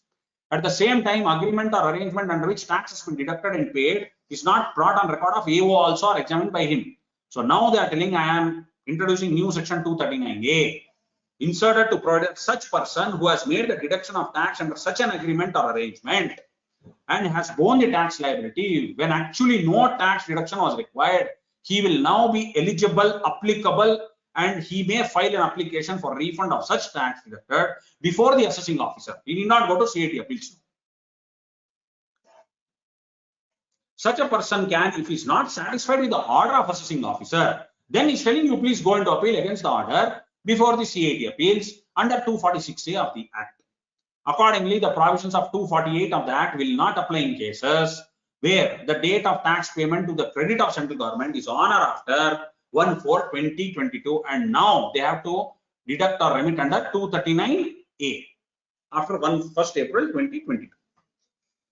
Now this cash credits on 68, what are they telling? The government has become, by the day, they are introducing a lot of, anti-abuse provisions. They are, making amendments. So 68, simple, what they are telling now, you please explain the source of source to me. Earlier it was only for company, sir. Earlier only for company shareholders, etc. Now they are telling other than company also, you have to explain the source of source. That is all. This is the sum and substance of this provision. You have a lot of case laws. So what is happening now? You take all loans now. What are they telling?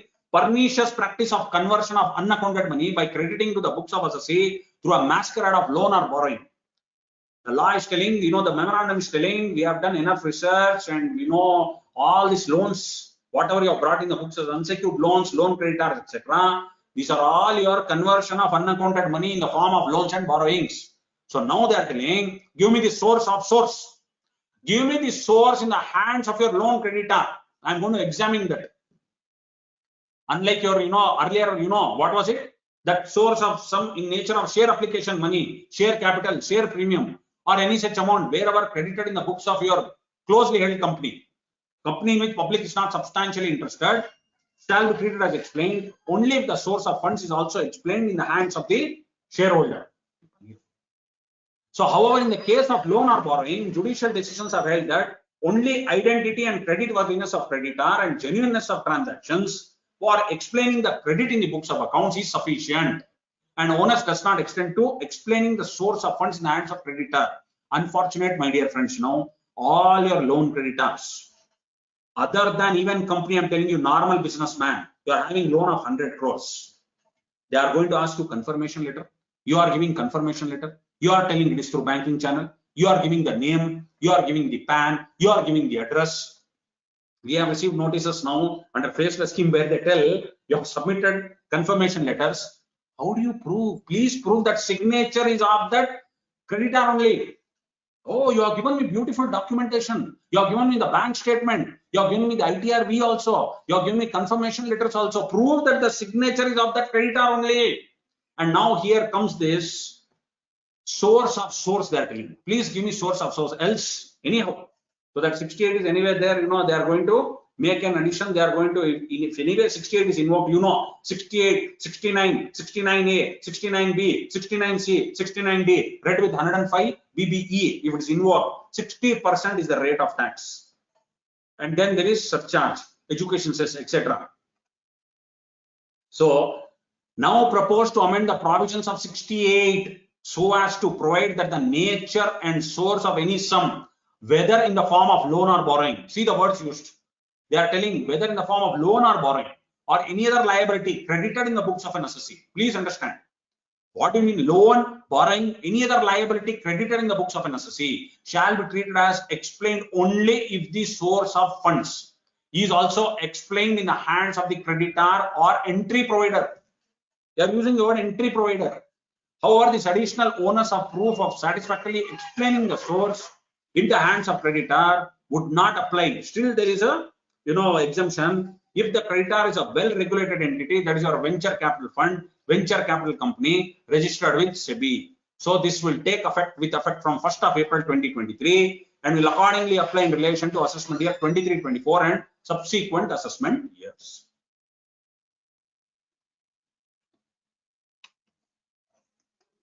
Yes.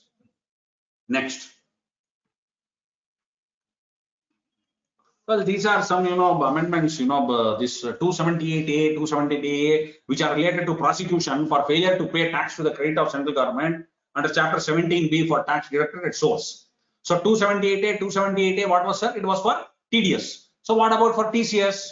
There were no such provisions. So now they're telling, don't worry, provisions for offense with respect to TCS also, 17BB, providing for punishment with prosecution against persons failing to pay tax collected at source, which was not there under A and AA, 278A and AA.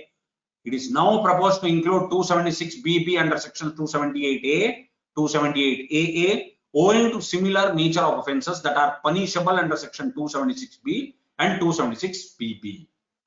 Now, your faceless scheme under the Act, they have, made some tinkering here. There are 26 subsections, sir. In this section, there are 26, subsection, if you start here 144B, subsection 2, 3, etc. In this 3, there are A to Z. They have substituted that old 144B now to provide that they have this faceless assessment. More or less it is the same here and there, they have tinkered that. So all the alphabets are there up to Z. So therefore there are 26. Yes. Where is that? Yeah, Z. Yes, sir. Now, one more very important thing, what you are doing, you are all going to writ petitions, you are filing all writ petition in High Courts 144B9, telling that, the assessment proceeding shall be void if the procedure mentioned in that section was not followed. So what has the law has done? They have deleted, removed, deleted the section itself. So they don't want unnecessary litigation. You all went to High Courts, you all filed writ petitions. Now they are telling 144B9, what was it? Shall be void if the procedure mentioned in section was not followed. What is the subsection referred to? It said that the violation of procedure laid down by the law, whereas a large number of disputes have been raised under this subsection involving technical issues arising due to use of information technology leading to unnecessary litigation. Therefore, proposed to omit this subsection itself from the date of inception and retrospective from 1st of April 2021.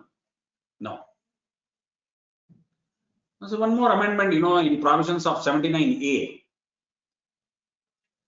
What is 79A? So my dear friend, you are declaring income in the course of search or survey. You are having undisclosed income. You are declaring undisclosed income in the course of search and survey.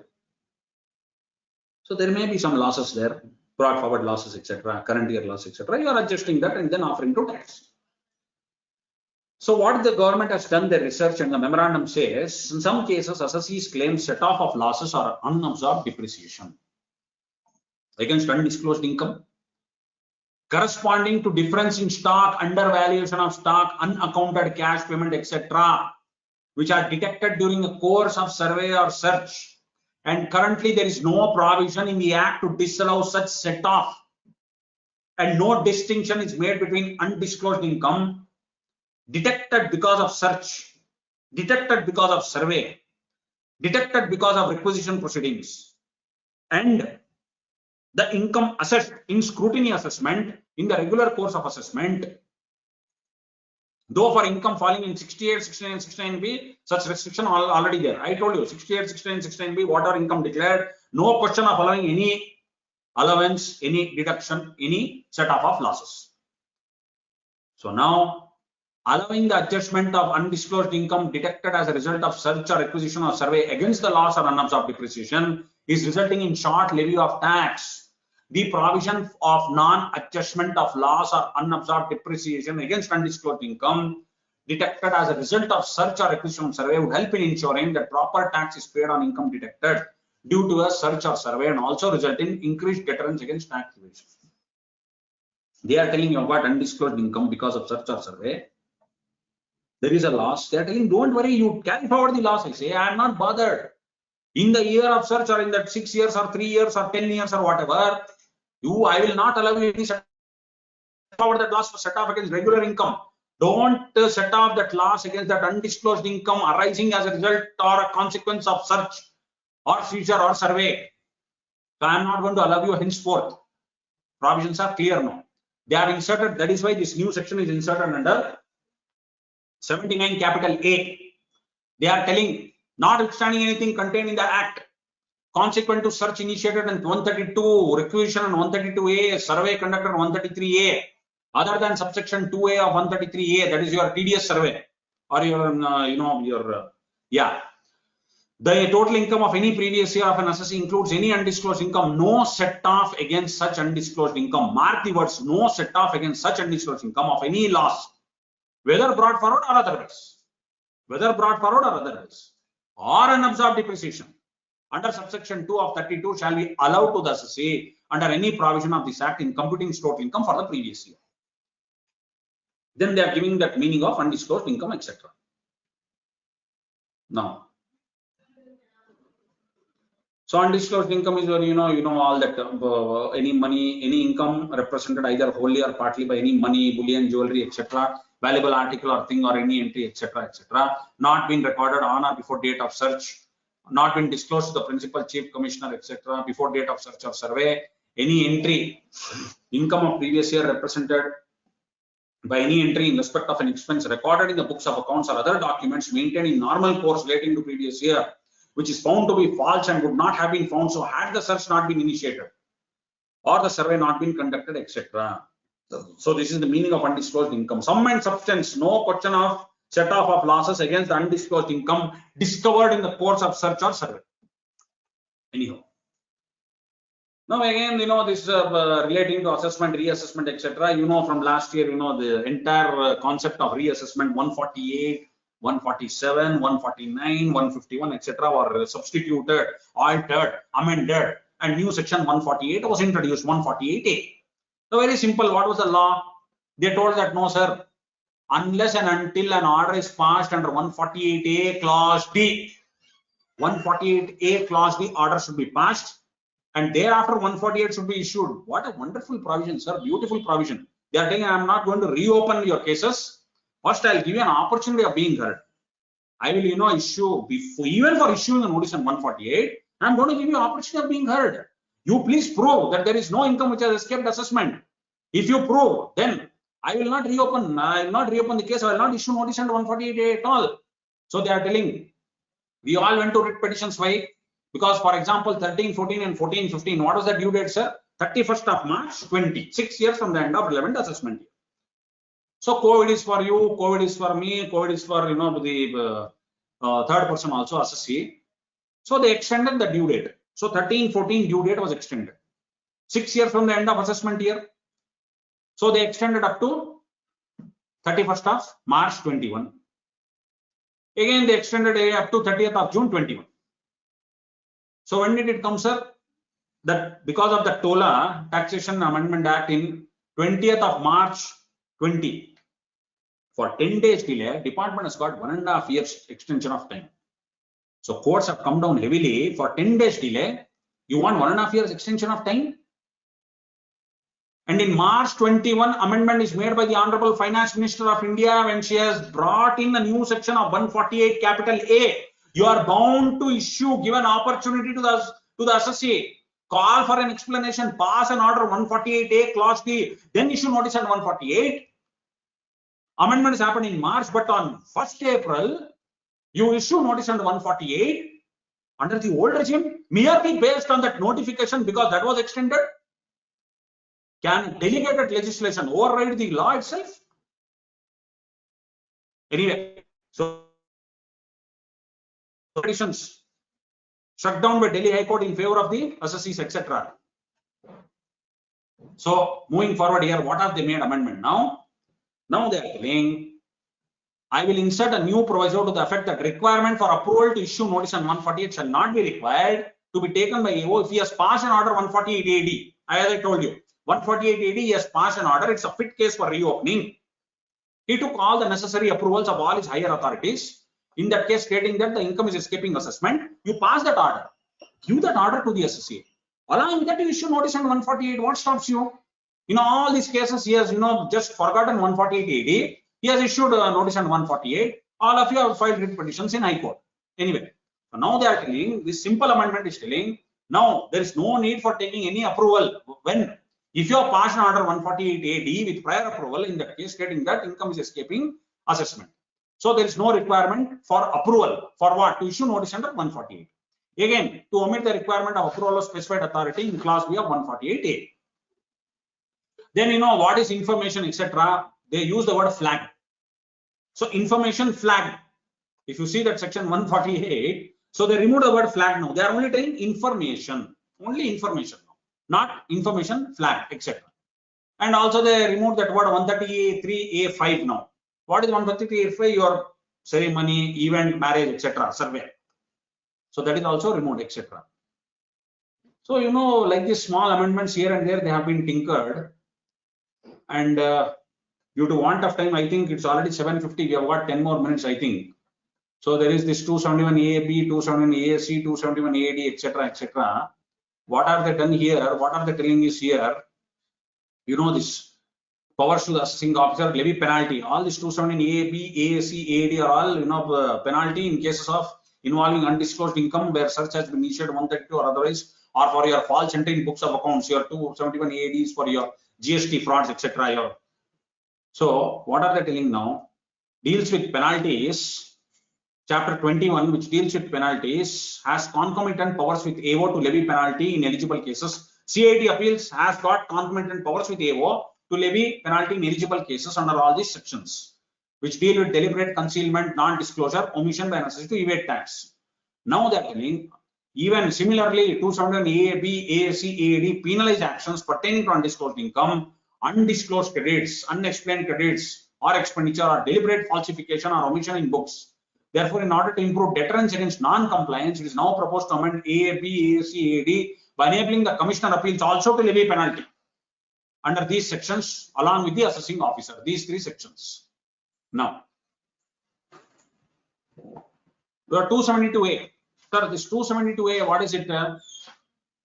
Penalty for failure to answer questions, sign statements, furnish information, return statements, allow inspections, etc. So what happens if there is a violation of 272A? How much is penalty, sir? 100 rupees per day of default. That 100 rupees per day of default has now been increased to 500 rupees per day of default. Yes.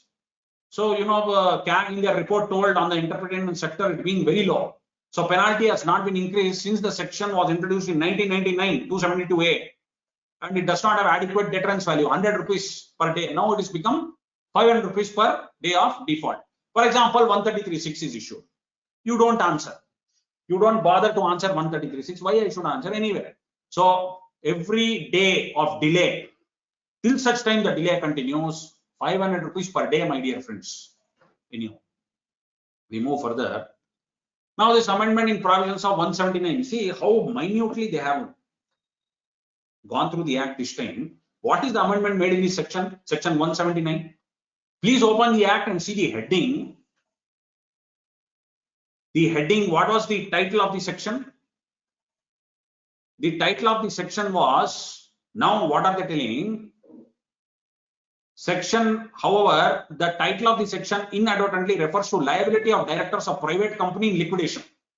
The title of the section heading now in the act, liability of the directors of private company in liquidation.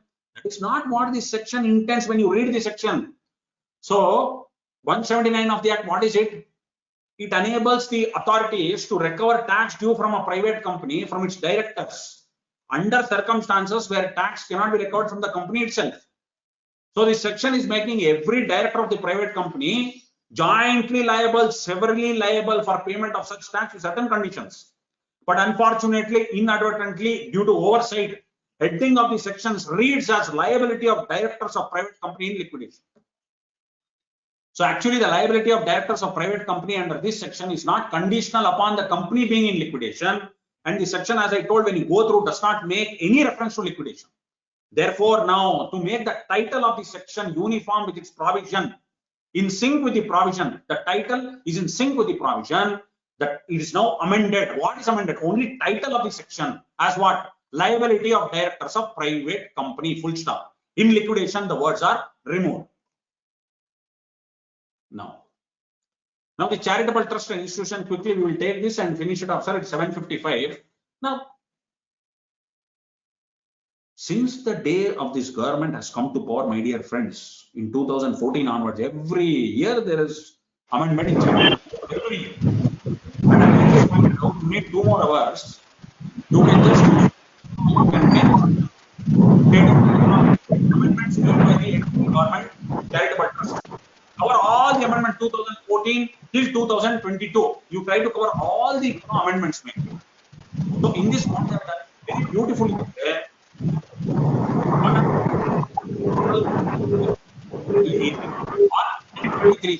You know, your fund institution, trust or university, hospital, etc. 23C4, 23C5, 6, 23C6. Okay, or 12A, 12AB. Now they are telling exemption are available in 2 regime. Regime 1. Regime 1 is what? Your 1023C. Regime 2 is what? 12A, 12A. Now, so first regime, second. First regime is what?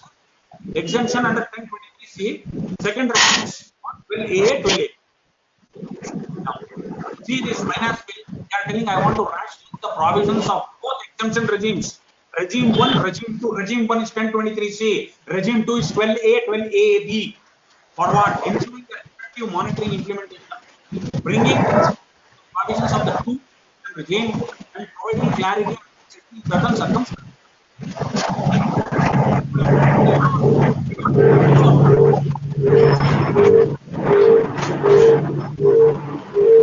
Given that total income or institution, the second regime, what is that second regime, sir? First is 1023C, second regime is your 12A. Without giving effect to provisions of 11 and 12 exceeds maximum which is not chargeable to tax, required to get accounts audited. Similarly, provisions also exist under the first regime in the 10th proviso to 1023C. So it is there in both the regimes. However, there is no specific provision under the Act providing for the books of account to be maintained by such trust or institution. Now they are telling, in order to ensure proper implementation of both the exemption regimes, amendment is now made to clause B of subsection 1 of 12A, 10th proviso of 1023C, to provide that the total income of the trust or institution under both the regimes, without giving effect to provisions of 1023C or 11 and 12 exceeds maximum amount which is not chargeable to tax, such trust or institution shall keep and maintain such books of accounts and documents in such form and manner as to be presented. Very simple. Next. Please understand, sir, very important amendment made, penalty for passing on unreasonable benefits to trustee or specified persons. So all of you know under section 13 of the Act, the trust or institutions under the second regime are required not to pass on unreasonable benefit to the trustee or any specified person. Who is a specified person defined in 13 within bracket 3? So therefore, in order to discourage such misuse of funds of the trust or institution, listen carefully. New section 271AA is inserted in the Act to provide penalty on such trust or institution under both the regimes. Regime 1, regime 2, both 12A and 1023C. What is the penalty? Equal amount of income applied by such trust or institution for the benefit of specified person, where the violation is noticed for the first time during the previous year.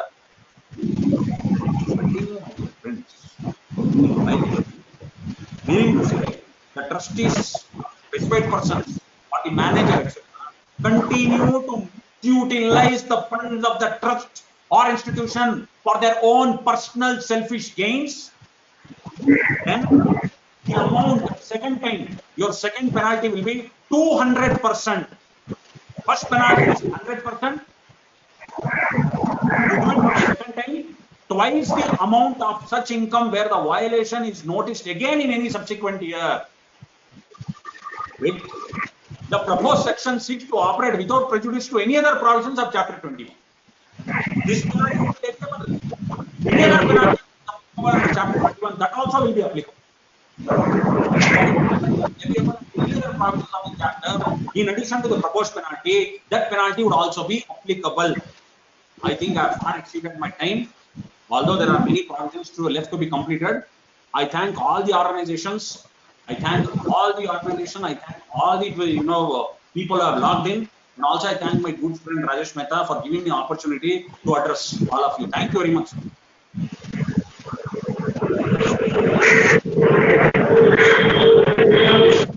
Right, sir. Sir, there is Very wonderful.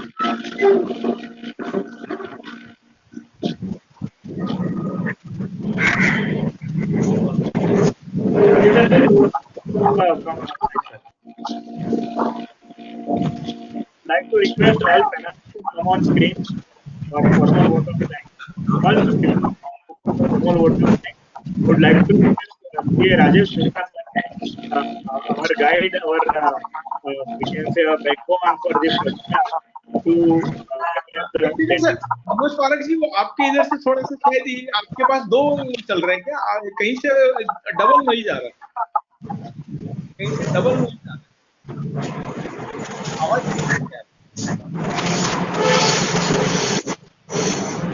दो से एक साथ login किया इसलिए voice double आ रहा है. अब शायद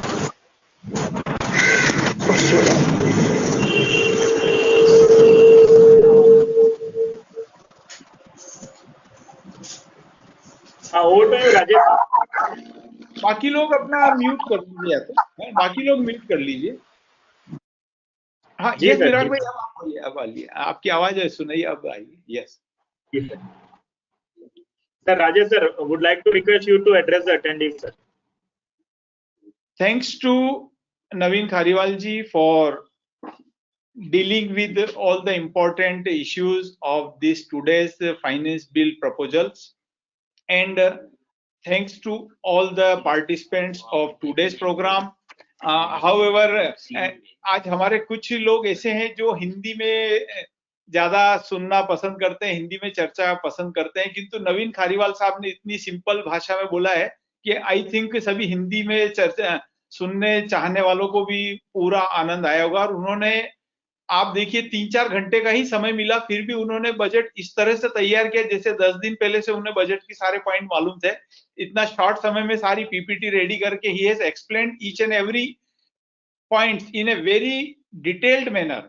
इतना शानदार तरीके से उन्होंने हमसे डिस्कस किया है। तो अब आई थिंक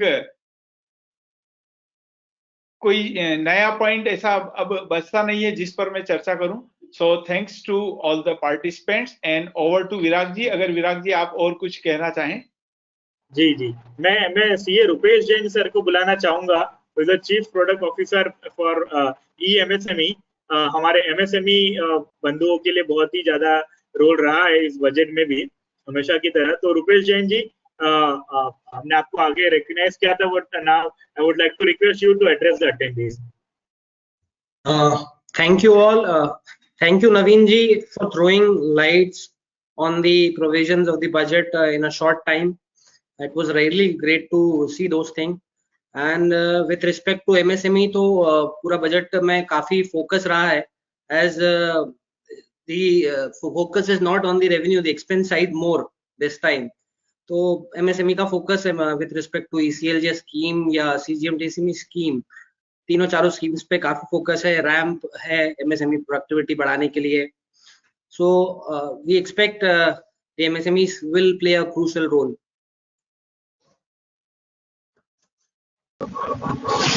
खारीवाल जी, जैन साहब, सुरेंद्र मेहता जी, मैं सभी को दिल से बहुत बहुत धन्यवाद देता हूं। आपने खारीवाल जी इतना डिटेल्ड बजट के बारे में जो बताया, I really appreciate. You have covered each and everything in a very short period of time. And Rajesh ji, आपका तो आपने जो एक्सप्लेनेशन किया, इट इज रियली रियली, आज भले हिंदी में बोलो या इंग्लिश में बोलो, परंतु हर पहलू को आपने कवर अप किया और सबको ढंग से समझाया। ये बहुत बड़ी बात है। विराट जी को मैं स्पेशल धन्यवाद दूंगा कि उन्होंने मुझे इनवाइट किया, सुरेंद्र जी मेहता को इनवाइट किया, और आज कुछ कारणवश विनीत जी कोठारी जज साहब आज नहीं आ पाए, कारण उनकी तबीयत ठीक नहीं थी।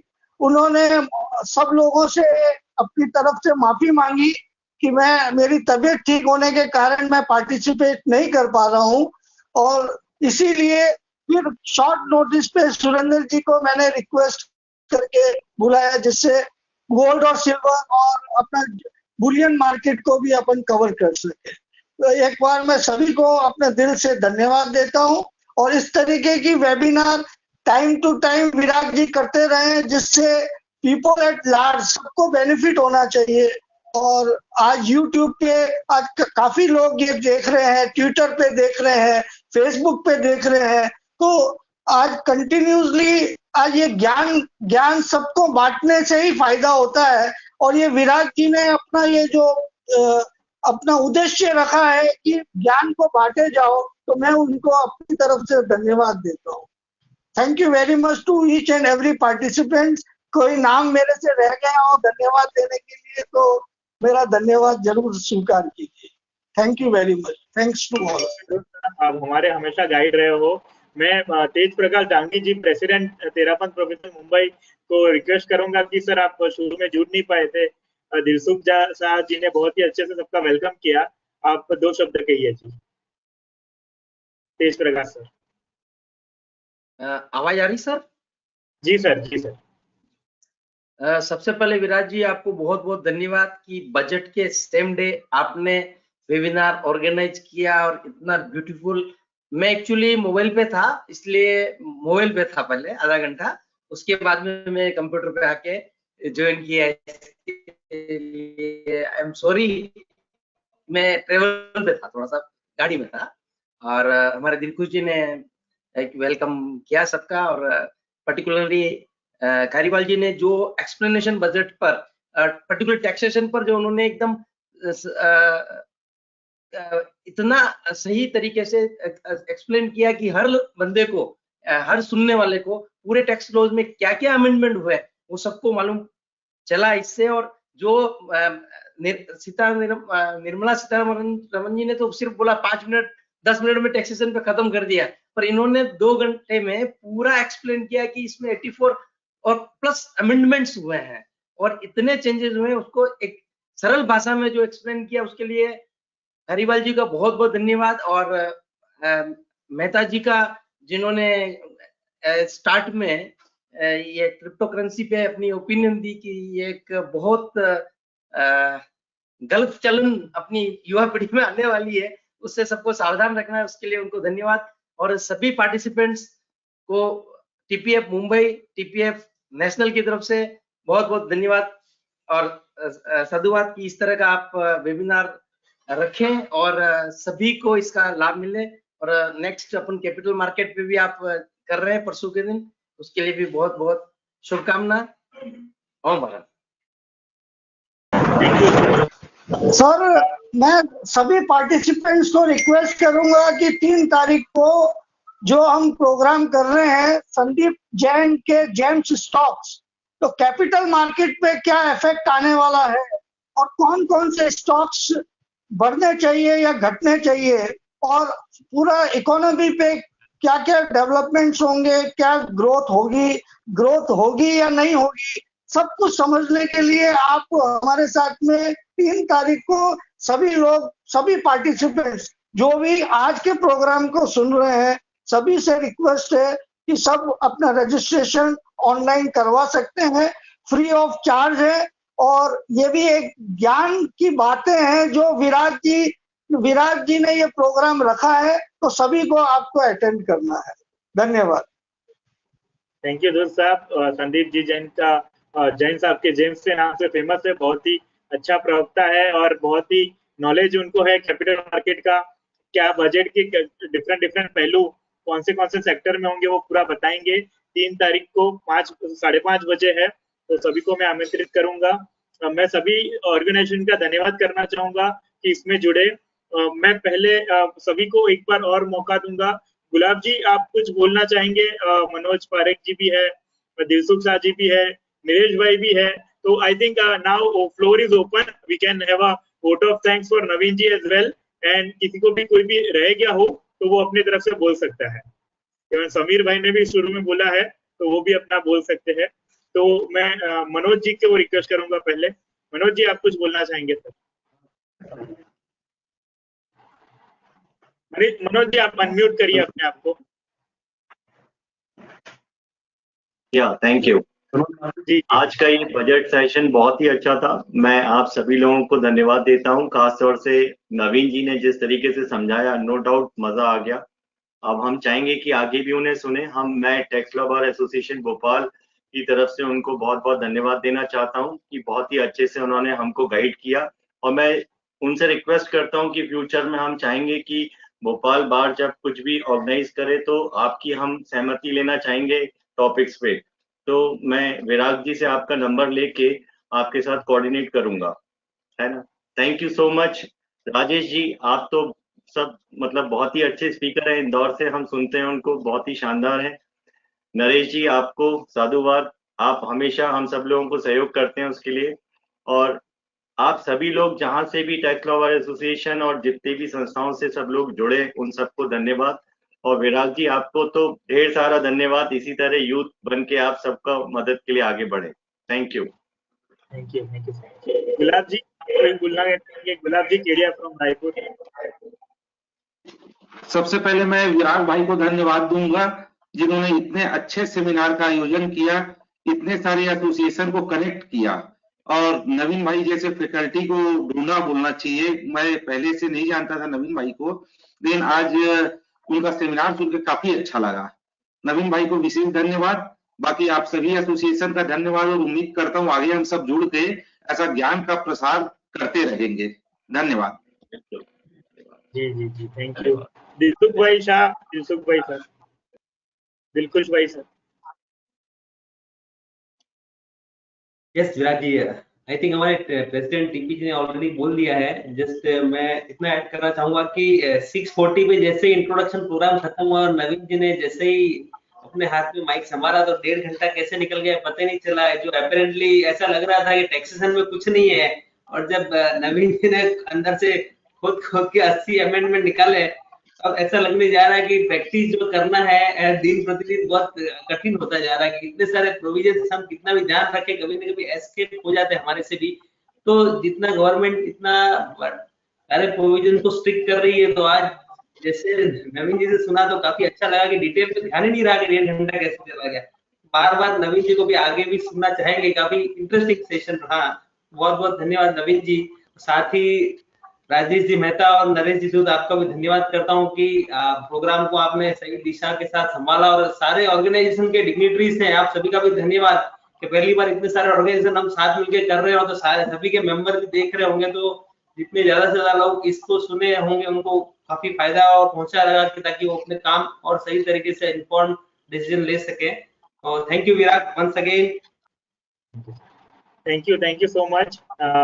मैं नवीन सर का धन्यवाद देना चाहूंगा। हमेशा सपोर्टिव रहते हैं फ्रेटर्निटी के लिए, इवन जैन समाज के लिए। जैसे आज तेरापन प्रोफेशनल फोरम मुंबई जुड़ा है, कल उनका बेंगलोर में प्रोग्राम है, उसके 2 दिन बाद कलकत्ता में प्रोग्राम है, तो एक ही वीक में 3 दिन प्रोग्राम तेरापन समाज को देना, जैन समाज को देना एक बहुत बड़ी बात है। Thank you so much Naveen sir, जो हमें मौका मिला, इतने सारे ऑर्गेनाइजेशन आज जुड़े, आपने बहुत ही अच्छा एक्सप्लेन किया। 84 अमेंडमेंट हम सुबह जब सुन रहे थे लग रहा था कुछ भी नहीं है बजट में, लेकिन आपने जो हिसाब से पूरा एक्सप्लेन किया और इतने कम टाइम में जो आपने प्रिपेयर किया, when we are thinking that on day one we have to keep, then we also thought that at the time of requesting sir that is possible now, whether we can have a 5-6 hours only for preparation, and sir has done a fantastic job in a 5-6 hours. Entire presentation is ready. So we are very thankful to you, sir, for the fantastic presentation. We always we will keep calling you again and again on behalf of all the association organization. Already requesting, we'll share your number with all the organization as well, and we require your service at many professional forums, sir. Thank you so much. Thank you, sir. So friends, we'll meet again on 3rd 5:30 PM. Thank you so much. All right, thank you Virat ji. Thank you Rajesh. Thank you sir, सबको बहुत बहुत धन्यवाद।